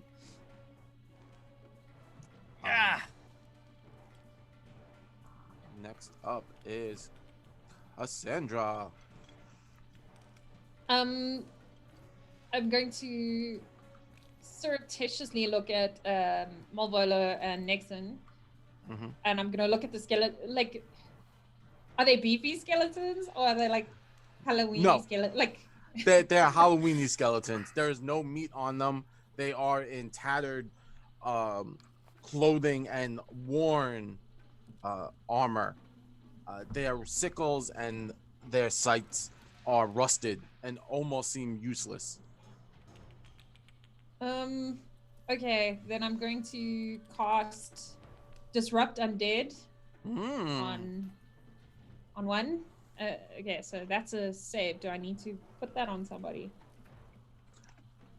You would have to kind of target. I believe it's a single target spell. Yeah. Okay, if you think I did it. Yep, that's it. Did I do it? Did it hit? Yeah. No, I didn't. Save 6 versus DC. The skeleton guard critically failed that one. Yeah, so it worked. Okay. So it doubled the damage. Oh. So that skeleton guard is a sad skeleton guard. How do you kill it? How does this disrupting work? So I'm going to. So usually when I cast like Divine Lance, it's this quite light purple that comes out of my hands. But this time I start making almost like packing motions, like you're packing a ball of mud. And you can see that it looks like, if Malvolo and Nexen look to me, it looks almost like visually like I am packing mud, but it's brown magic basically. Yeah. And I'm gonna pack a ball, and then I'm gonna hold it open, and I'm gonna do the verbal casting, and then I'm gonna smoosh and crumble the dust. Oh wow. And yeah, and by doing that, you smush and crumble it, and the skeleton too crumbles into dust as you wiped it out of existence. And then, so just to confirm, if in Fantasy Grounds it doesn't have those triangles next to it, it's a one action. Yes. So for every triangle it has next to its thing, it's an action. So if it has like 3 little diamonds, it's 3 actions. If it has 1, it's a single action. Okay, cool. Then I'm gonna cast Disrupt Undead on the other one. Okay. Skeleton Guard 4. Because it has no what he calls it. So it's one action. Let's see. Skeleton Guard, save, necromancy. It says failure. Okay, Skeleton Guard 4. Oh, and that skeleton guard 4 crumbles into dust as you again pack dirt and smush it, and that causes that skeleton to kind of just wither and explode into bone fragments. And then I'm gonna like nothing happened. I'm gonna go and be like, we should open the gate, and then I'm gonna go push on the gate. Not a problem. And that's my turn. That's your go. Cool beans. So I have another skeleton all the way in the back, hidden from everyone. No. This one actually pulls out a rusted, like kind of worm-eaten bow, and it's going to pull from a quiver on its side a rusty almost needle-like arrow, and it's going to fire it at Krut. And it sadly hits. Deal a little damage to Krut. And then it's going to fire another arrow over at Kasaundra because it saw that you were doing stuff. And it's going to hit Kasaundra. And you deal 6 points of damage to Kasaundra. And then so that one kind of shoots through the bars and whizzes past Collodi, and then it's going to rush up towards Collodi, trying to stop anyone from entering the doorway. How rude. Yep. And we're back to Krut. Now, if you're watching the stream right now and you see how awesome our little tokens are, these are all completely made by Hero Forge, which is pretty awesome. I highly suggest using it. So, Krut, what would you like to do? I'm going to use my first action to attempt to retaliate and attack back. Mm-hmm.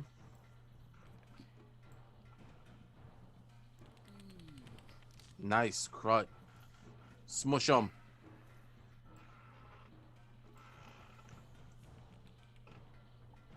And Krut smushes him. How do you kill it? Well, because I'm kind of, I guess, pressed between two of the coffins, I kind of just swing across and then just split it down the middle if I could. Yeah.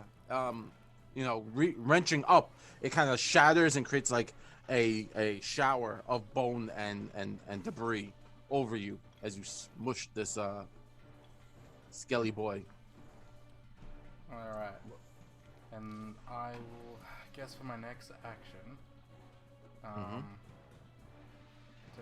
15, run over to the one. Yep. The last one I believe I could see. I'm flanking it? Yes. Cool. So you do have a +2. So technically they have a -2. It does change. There's an argument. So just roll and we'll see. Roll my...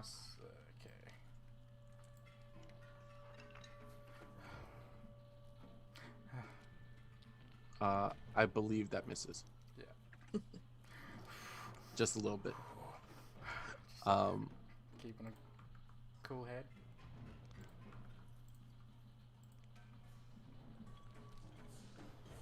So that's your last one. Malvolo, what would you like to do? Right. Malvolo will quickly move over to Kasaundra as part of my moving as one action. And I'm going to use my medicine check to try and use my battle medic ability. Heal. Yeah, make it happen, Captain. Kasaundra, no! Don't worry. Oh god.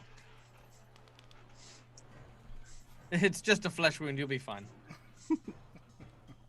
Yeah. Meanwhile, Collodi will will make his puppet sword attack.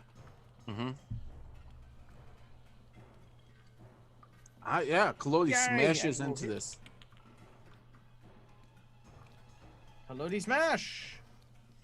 Yeah, and how does Collodi destroy the skeleton? He takes out his large sword and cuts his head clean off, causing it to fall to the ground and just shatter into a decayed pile of bony ruins. Wonderful, wunderbar. And yeah, with that, you seem to have cleared out all the skeletons that have risen from the ground. You hear a mousy voice coming from the tomb. Hello? They're all gone now. Just yell across the tomb. Can someone help? I'm sorry.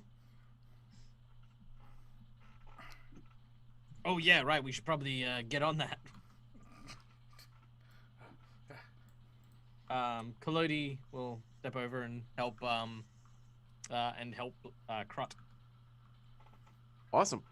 With the help, you guys are able to just pull back enough to allow Father Zantus to stand, and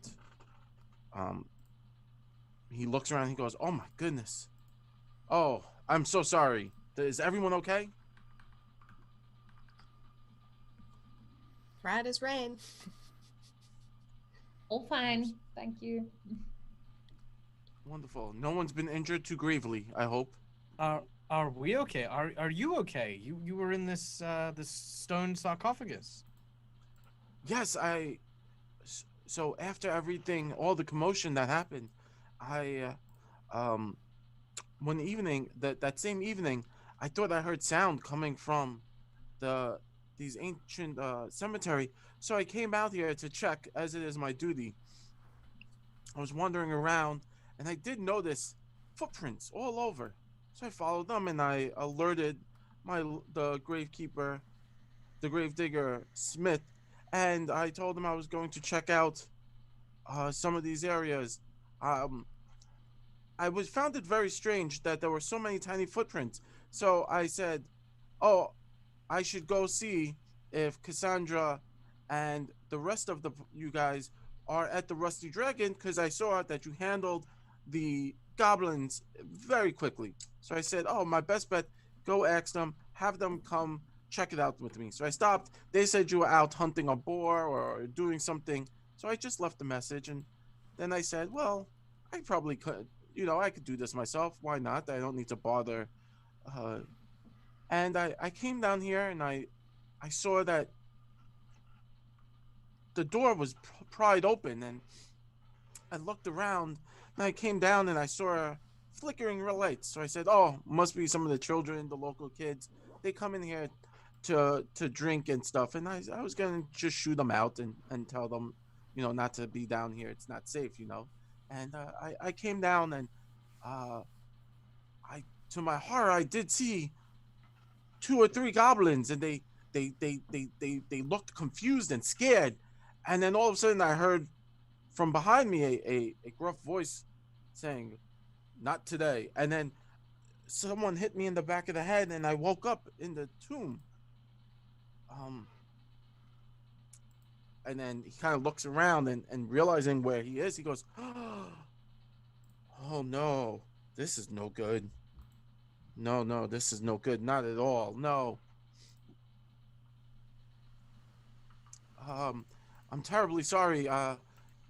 It seems that they've put me in the tomb of the last priest that was here. Uh, is his body one of the skeletons now?" I don't know.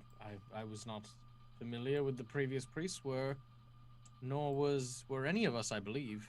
It might have been before our time. Oh, and so he kind of climbs out of the sarcophagus at this point, and he's looking around, and he goes, "No." And you could see, the piles of dirt, and he goes, Oh. No. Oh, sorry. Was it actually before our time? I don't remember. No, you would have. You guys would have. The party would have met him in passing. Was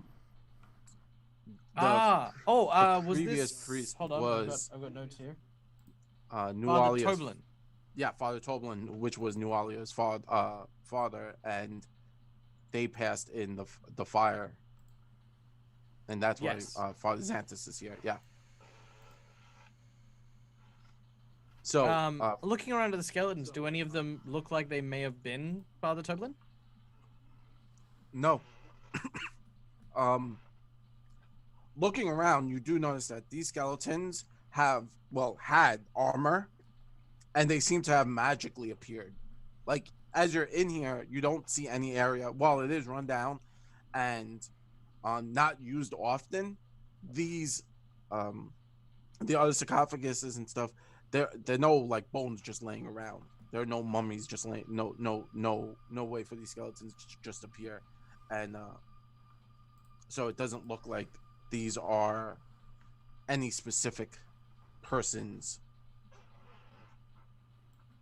Okay. These ones look like they came here. They're not from here. Yeah, exactly. I want to make my way to the center of the room, and then Sure. I'm gonna pull out a charm and Mhm. kind of do a knot, and I'll cast detect magic. Yes. So you kind of send out that wave of energy to open yourself up to the arcane energies around the room, and you do sense that there is magic coming. Besides, the normal group's magic, you do notice that each one of the skeletons have a little token. It would look like a little crystal, and the crystal's cracked inside of them, and it does radiate necrotic energy. I'm also just gonna take a look I'll around. point this out to the group. Yeah. Sorry, Nick. No, go ahead. Sandra, what do you make of it? And then I'm gonna look at it, and then can I roll to find anything out, or? Do you have you could roll religion. That religion would work for skeletons, for like this kind of necrotic energy. Okay. As Kasaundra is going to look into that, I'm going to tell Father Zantus, Father, if you would leave this place to us for the time being, we'll see what we can find. In the meantime, have yourself tended to. Spending such a long period of time in such a closed and confined space can't have been good for you. The Gravekeeper is just at the entrance. I'm sure he will be glad to see you in good health. Yes, thank you. And he makes his way. He starts to make his way out of the tombs, and as he goes, he says a small blessing upon the party. Desna, please give the party the strength to move forward. Allow them the strength and knowledge they need to complete their task and to help resolve the situation. And he says, he kind of just gives he makes the hand motion of Desna, holy sign, and then he continues out the tomb area. Kasaundra, having focused in on these energies, you look into the crystal and you realize that these crystals are used in necrotic practices to raise skeletons. They're quartz crystals, so they're fairly cheap to find. And this would be a material component to use the animate dead spell. I'm just gonna say, other than, Nixon's right. Looks like necromancy, and based on the components, very cheap necromancy. Are goblins capable of such magics? Well, anyone's capable. Yes, but they seem barely capable of maintaining a semblance of self amidst the chaos of the raid that happened yesterday. I mean, this seems like a very complex ritual that involves at least the acquisition of particular components and reagents. Maybe the goblins were a distraction? But it was the day before.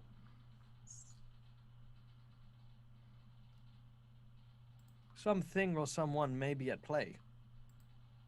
Guiding the goblins, perhaps. What would they want down here? Did we... Looking around... Go on. No, I'm gonna say, did we, and then you guys are gonna look around, and then I'll say, is Father Torbalin's skeleton here?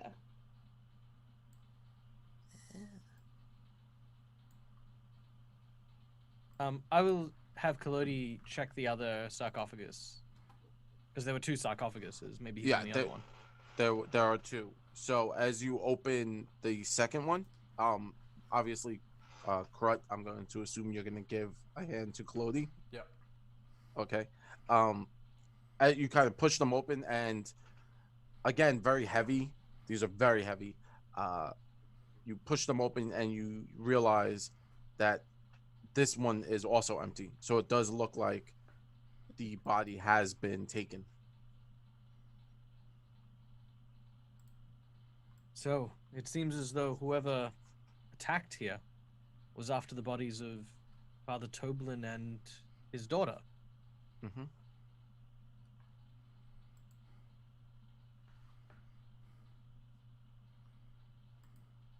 This is definitely dire news. What would anyone want with dead bodies? I look at Kasaundra. Like, yeah, necromancer. What do people want with dead bodies? Do you say that? I will Or think it is with my just in eyes. the eyes? I will think it with my eyes. He's gonna smize you. He's gonna smize me to confession. I mean, it was relatively recent, right? So like it's a year ago, or Yeah, they were fairly fresh. Would I know of any particular, like, is there any benefit to getting them this early, or? Yes. So, Nexen and Kasaundra, you both kind of work in, Kasaundra, you're more of like the necromancer, but anyone with arcana or any kind of like spell casting, so even Malvolo, you would know, like, fresher the body, the better for making animated. Kasaundra, having your background also taken into account, and where you come from, you know that you're able to. So if you get to a body and it's been like a week, the soul still lingers. A year kind of goes on a little bit more, that the soul will start to transition to another plane, to the ethereal planes, and kind of leave the material plane. With that being said, someone could, in theory, with enough power and energy, pull the soul back into the body and use it for and kind of make a puppet out of them. Okay. I'm going to, with that look, I'm going to, I'm gonna look around, and I'm gonna look at Nexen and just kind of, what face is everyone making at me, basically? I want to know. Nexen just has kind of a very worried, like, this is not good. Malvolo has there's only one necromancer we know in town. Collodi is currently grabbing bones and making like 10-pin bowling sort of triangle. Krut's just confused. Collodi is going to give a skull to Krut and then point at the pins. I'm gonna just very quickly go, with respect does not mean rolling, and I'm gonna take the skeleton's head, and I'm gonna look at the skeleton head in my hands, and I'm gonna say, if a body is fresh enough, and it hasn't been too long, like Father Toblin and his child, someone could potentially pull their soul back into their body. And if they just wanted skeletons, they obviously have access to them. So I imagine they want Father Toblin and his daughter specifically. And then I'm going to go about trying to like tidy the skeletons somehow. And busy work. I'm just gonna try and fix the door. That's nice of you. No, wait, just let me, Krut. I'll mend the door. But I'll use Krut's arms as leverage. Yeah.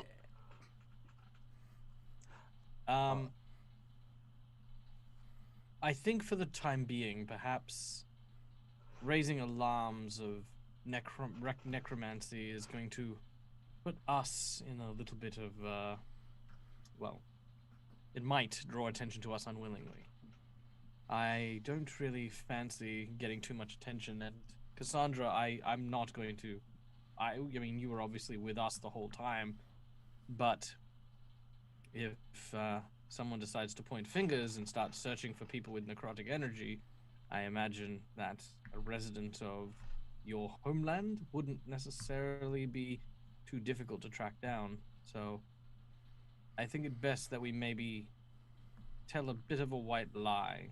Something like the body was taken by the goblins and that be that. As for the skeletons and the rest, perhaps just a trick of the goblins, and all in the imagination of the good father. But he said someone knocked him over the head, so that could be a goblin. Yes. Well, I more mean he didn't see the skeletons, and I don't see why we should bring to his attention that they were on Denval. But he said that there were skeletons. Yes, but he got knocked over the head and then put in the thing. But he wasn't knocked out by the skeletons, and then he was in the thing when we found him, so he wouldn't have seen the skeletons. Because they were all destroyed by the time we opened up the sarcophagus. Mm-hmm. But if we're worried about the previous priest coming back, maybe we should tell Father Zantus what's going on and just, loop him in, but we don't necessarily have to loop everybody else in. I mean, like you said, I was with you the whole time, and no one else saw me. I only ever cast divine magic. Oh, you do not need to convince us, Kasaundra. We are all cut from the same cloth and understand more than anything that people like us understand the value and the responsibility behind magic. But yes, the people, yes, even you, Krut. but the people of Sandpoint, they don't have the wisdom that we have, and that can be dangerous. Even Father Zantus, maybe in his goodwill, may put us at risk. That's all I'm concerned about. I don't disagree with Nexen that there would be merit in telling Father Zantus of what is occurring. Having an ally through whatever this happens to be is never going to be a bad idea, but I don't necessarily... I mean, well, you all know how I feel about the people here. Very quick and more than willing to shoot each other for what they believe is right. Even a neighbor.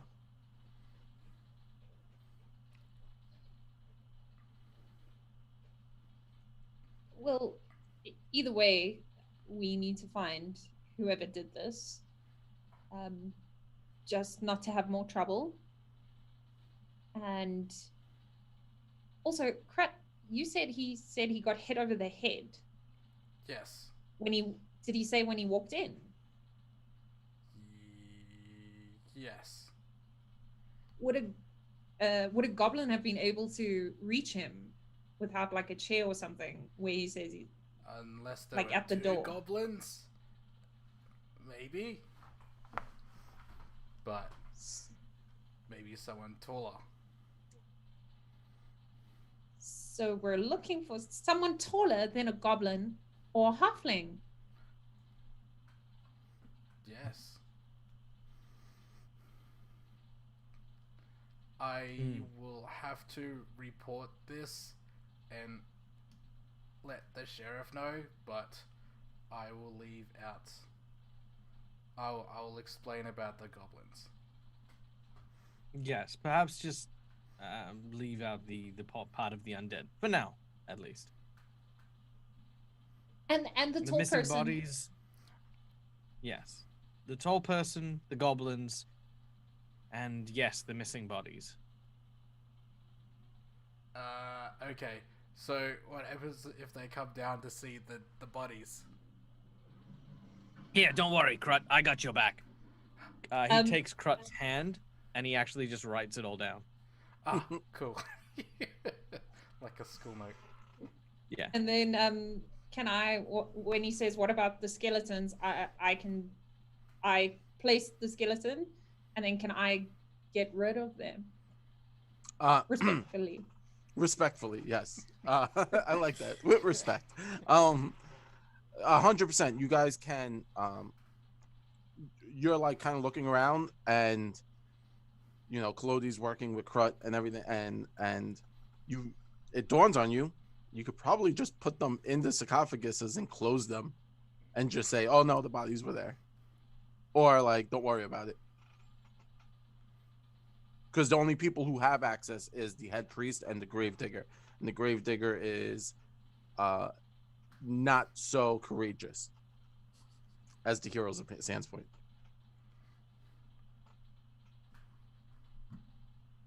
So theoretically, you would give them a respectful burial for now. And then I'm gonna take the corpses out. Well, the broken. Yeah, just anything that's not like the little crystals. So you can collect those, and they as a person who deals with that kind of energies, you might be able to how can I say this? Everyone's magic is personal, so it might ping on certain other people's magics. So it's possible for you. You would know that. You know, like anyone who casts magic or knows that everyone's magic is personal to them. So it's Right. kind of like you can keep them and use them later on. Cool. right, I'm also gonna give some to Nexen because I feel like Nexen's also very in tune. Yeah, I'm just gonna sheepishly also give it to her. Oh, good idea, and I'll just tuck them away. So, Malvolo will finish repairing the door and make sure that the lock is working, so that once we all leave, he's gonna just lock the crypt area. yeah. So coming up to the stairwell, and coming up, you hear Father Zantus talking to Smith, and they're like, "Oh yeah, you know, like that was kind of crazy," and they were kind of waiting for you to come up, and Father Zantus comes up to you, you know, to the party. It's like, "Oh, is everything okay down there? Everything was well, correct?" And Smith is standing like kind of at his side. Yes, in a manner of speaking. Mm-hmm. The tomb has been secured, and there's no danger there within. The people of Sandpoint are indeed safe. As Father Zantus deduced, there was likely some kind of goblin or individual involved in the attack on Father Zantus that left him inside the tomb, but they seem to have gone now with no trace, and I doubt that they'll be coming back. I've secured the interior door, so it should be more difficult should they try again. But do stay vigilant, Mr. Smith. Thank you for that.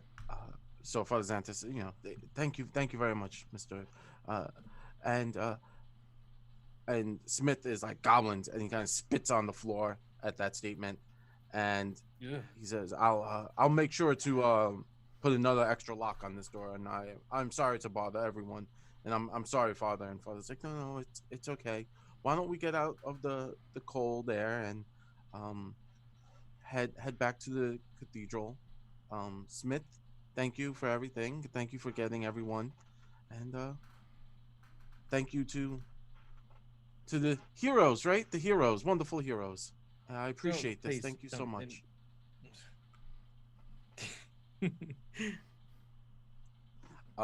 And with that, the father shakes everyone's hands, and if you took any kind of damage, he will cast a heal, and heal you for max hit points. Collodi will take it, but Malvolo won't. Mm-hmm. Not that it'll matter. Because when he heals Collodi, he'll heal Malvolo. Yeah. You guys are on one and the same, correct? Yep. There you go. So everyone now Alright. should be feeling right as Rain. Yep. Well, not Rain. She has a tummy ache. So. So obviously making your way kind of back through the temple, the father, wishes everyone well and bids everyone adieu, saying that he will make it a donation to the theater on behalf of the church. Oh, that is very much appreciated. Of course, anything. Obviously he knows who everyone is, so doesn't know how bad. Like, this isn't like an open secret that the theater is in dire need, but the theater does run on donations, so it's a very common thing also for them. It's like when you go to the Museum of Natural History, they ask for a donation, but they always give you the recommended price. So that's kind of what the theater does. The theater asks for a recommended donation of a certain number, and so the father says he will, be happy to donate on behalf of the church and for everything you've done for him currently. And please, thank you, and go with my blessing and Desna's blessing. Thank you for coming and saving me. I appreciate that so much. Thank you. Welcome. Desna be with you as well, Father. Malvolo will sort of, as he gets out, he says, "Well, I'm in sore need of a bath.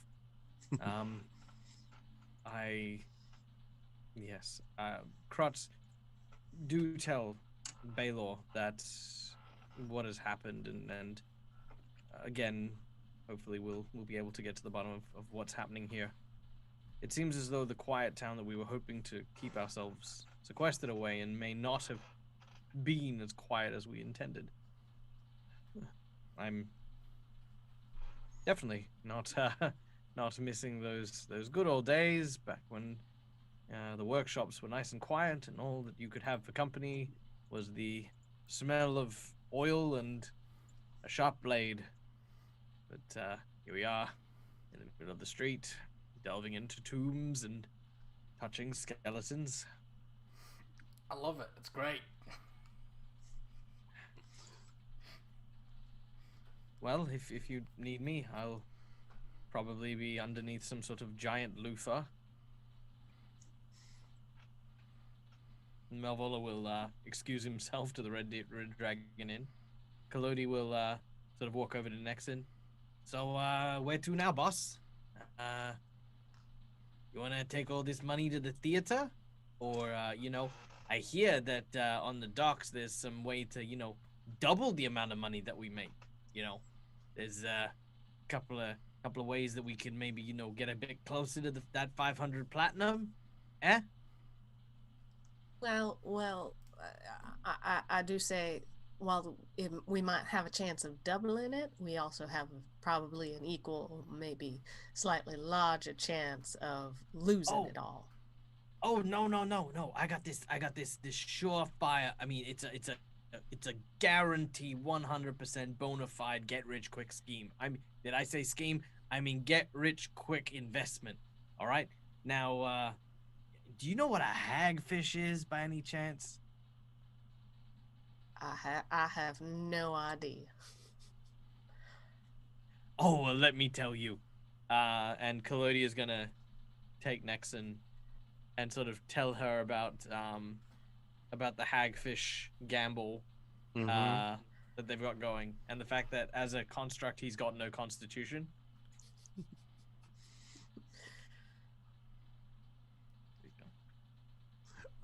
So the gamble Would is. you like me to fill that in? I mean, I I got Yeah. it. I thought Okay. that was gonna be like what do you mean Collodi? And then that was gonna be but Well, so no, that, I was teasing that in, but then yeah, it went No, it went quiet. I got was it. like, So the hagfish is a oily. It's not so much a fish as it is a ugly eel that is found in the waters around Sandpoint, and it has a as with all eels, they have a slime to them and a mucus, and it just so happens that there is a tavern on the docks that the owner keeps a pet hagfish in his establishment. And one of the games is you go in and you put money in a coin purse, and the owner will fill up a tankard full of hagfish water, which is more or less like drinking a very like almost like liquid, almost like a liquefied petroleum with a very heavy fishy smell. So yeah, like if you're drinking WD-40 and just but also imagine like cod liver oil and you're just kind of downing that. If you can keep it down, you win the prize. The problem is it's so disgusting, no one has kept it down. You know, tell you what, why don't we half of the silver we can set aside to try out this. Maybe not put it all in, but do hedge our bets. well, see, now you're thinking, right? See, this is great. You're gonna love it. I mean, the only thing better than the look of a hagfish is the smell. Can you smell? No. Then how would you know? Because, I mean, nothing could smell better, right? Because nothing literally can smell better than a hagfish. Because I have no nose. I see where you're going with that. Well, as long as you're the one that's drinking it. Kasaundra, do you want to tag along for this? No, I'm sure Miko needs me at the Rusty Dragon, and then I'm gonna say, good luck, and I'm gonna head over to the Rusty Dragon.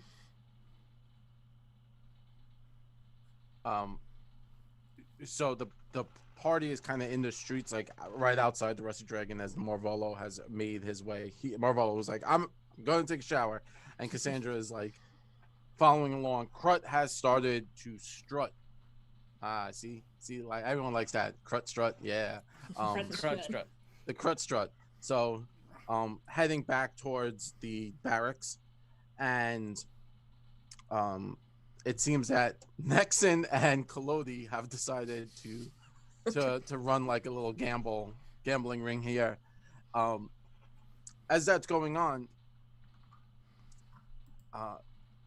a woman so remember, Kasaundra, you've gone into the Rusty Dragon, and Malvolo's in the Rusty Dragon. So Nexen and Collodi are kind of like the last two outside, heading towards the theater to kind of start saving their money. And you're not too far from the Rusty Dragon. And as you're going, a woman comes running, holding a child in her hand, and she is in tears, and she is just like, and remember, it's daytime, so there are people out, but she just is running and like kind of like a blind run, and screaming and crying. And Nexen, as she passes, you realize it's the little girl that gave you the doll. Oh, and the little girl has like is in her arms, and she's holding the little girl, kind of cradling her, and she's running like the obviously the woman's in tears, and the woman has scratch marks like all over her face, and the little girl on her arms, and yeah, that scream just like that, and on her face, and she's just kind of like run past you, not realizing who the Collodi and Nexen are at this point, and she's just like, help, please help someone, and she's just like calling out, and then people are kind of like confused because this is again very outside the ordinary. Ma'am, what happened? And she kind of like almost drops to her knees, holding the little girl, and the little girl is shallowly breathing, obviously in need of a little like a medical attention. And she's like, "It's terrible. There's something in my house. It attacked us. It attacked my husband. It attacked my daughter. I'm so sorry. I'm so sorry. I don't know what's going on. Where's the guards? Where is everyone? I need help, please." Malvolo will immediately go down and inspect the two of them, starting with the little girl. So, Malvolo getting the sight through Collodi's eyes, you see what is happening with Nexen and the little girl, and you kind of like, put your stuff on, and you grab your bag and you make your way outside the Rusty Dragon, and they're only maybe like less than a block away, not even like a full block. They're maybe like 20-30 feet away from the entrance. Can I remote Collodi? Yeah. So I'm gonna do that. So Collodi's body just goes stiff, and you can see Malvolo's sort of mannerisms start to appear in Collodi, as he tries to talk and keep her calm. Ma'am, please stay still. Allow me to see your daughter. And then she's confused, and now she's making eye contact with Nexen. Like, is this okay? Like, what? Oh yeah. He knows what he's doing. And so she kind of like holds up the little girl, and you can see the little girl has her eyes closed, and her hands are scratched up as if, and like the bottom of her forearms are scratched up as if something like kind of jumped out and she went to block it from attacking her. Nexen, I need a needle and a thread. I'll pull some out and hand it over to him.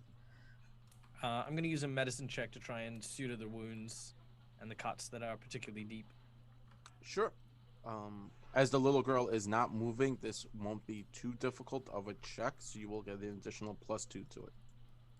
Yay. 15. Yeah. Awesome. So Collodi, now completely under Malvolo's control, is and Nexen, you notice the obvious clear difference between Malvolo and Collodi, right? Like it's a day-night cycle.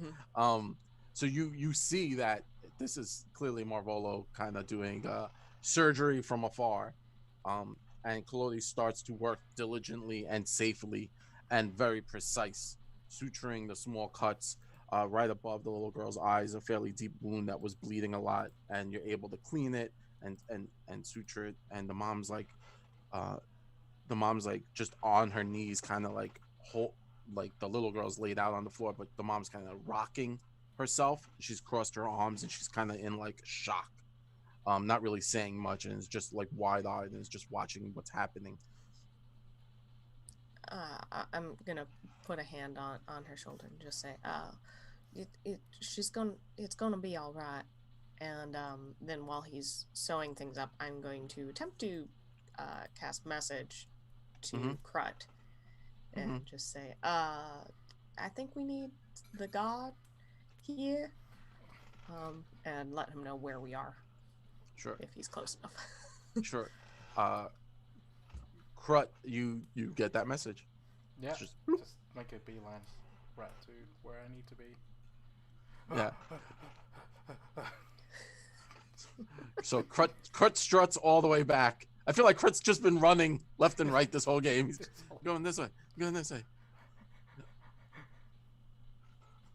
So you kind of, Krut like shows up, and his towering appearance kind of drives the woman out of this stupor she's in, and she kind of looks up and is shocked, and she lets out like a yelp as if like the sight of Krut like pulled something back,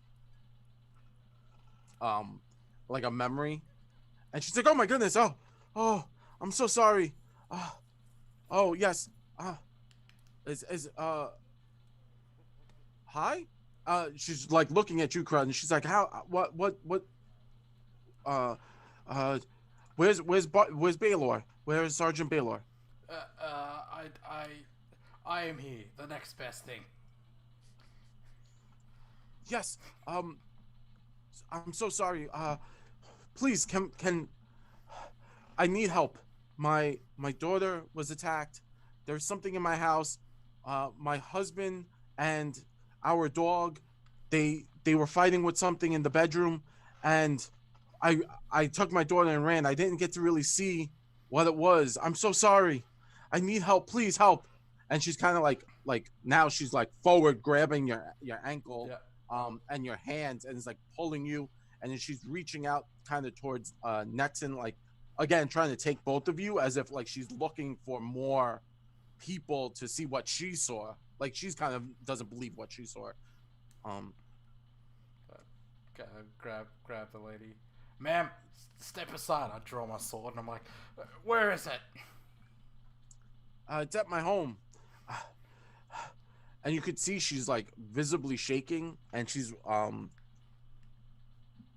a bit confused, and now a crowd is being drawn out. And you notice Kasaundra, people you could see from, obviously the tavern, you could see people now are like coming out, and you hear people talking. You could see through the windows, you could see a lot of people kind of passing the Rusty Dragon, and it's obviously more of a crowd than normal.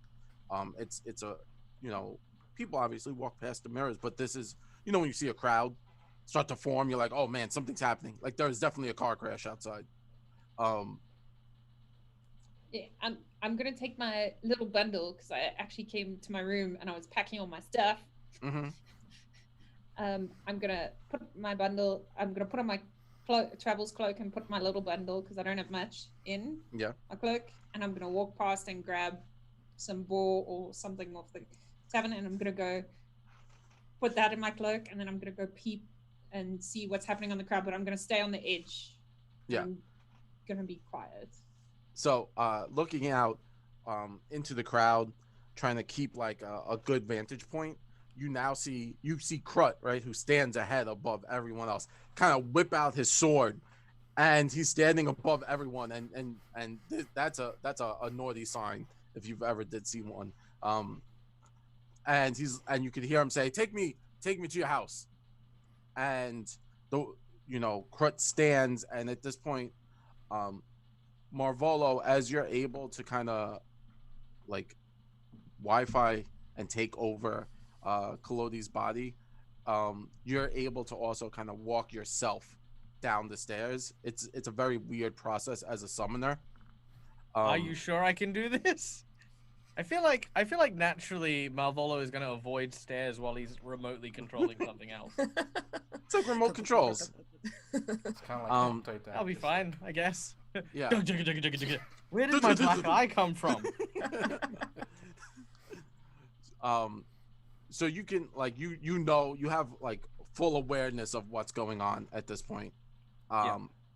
And she is taking, the mother is now taking Krut and is like dragging Krut and Nexen towards her house.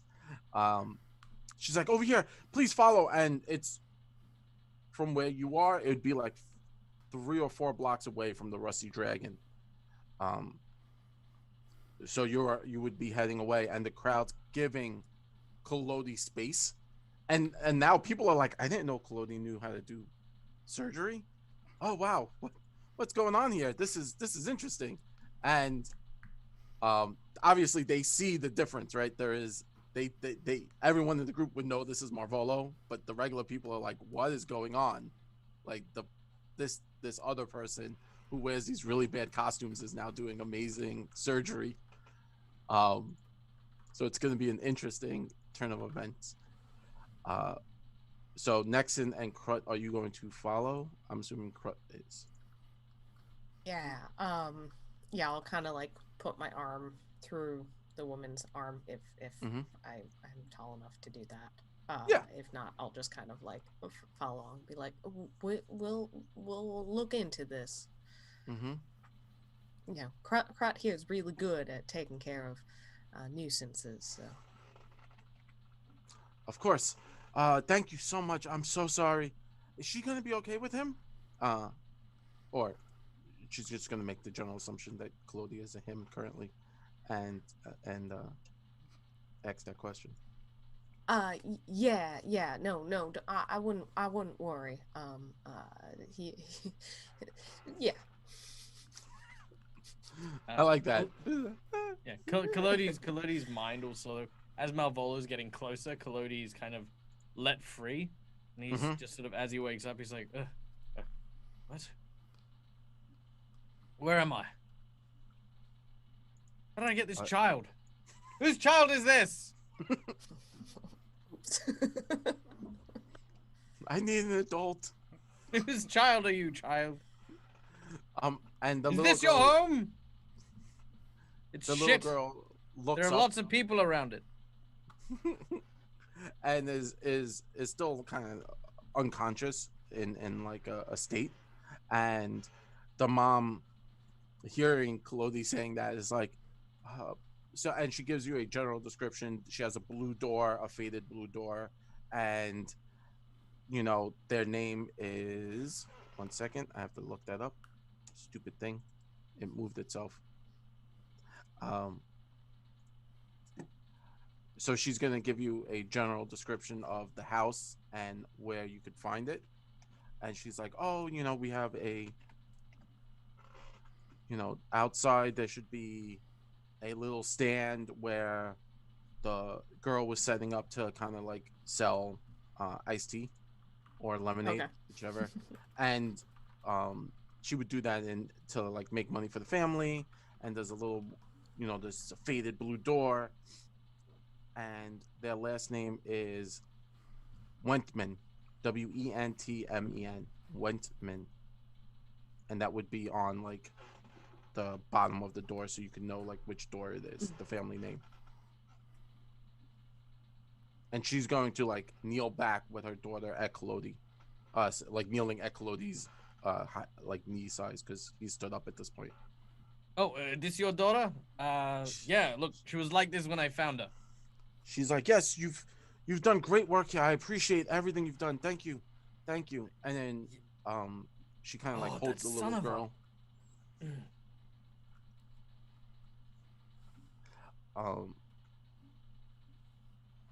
And Nexen and Krut, you kind of start to make your way towards the family house at this point, right? Yeah. Kasaundra, Malvolo, where would you guys be doing? What would you guys be doing? Heading towards the house. Okay. Yeah, I was gonna start to sidle away once I found out what was going on and try and leave. But then when Malvolo came, I'm like, oh, we're going to the house. Malvolo will look at Kasaundra and say, Kasaundra, if there are more goblins here, they may be connected to the ones we found, or evidence of the ones we found in, you know where. Maybe even a necromancer. Can you just stop saying necromancy? Well, it's not my fault that you are one. Stop it. And then Malvolo, you can see I'm wearing like traveling clothes.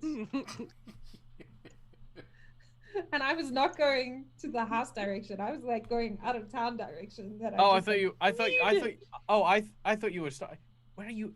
You are not bailing on me. You are not bailing on me.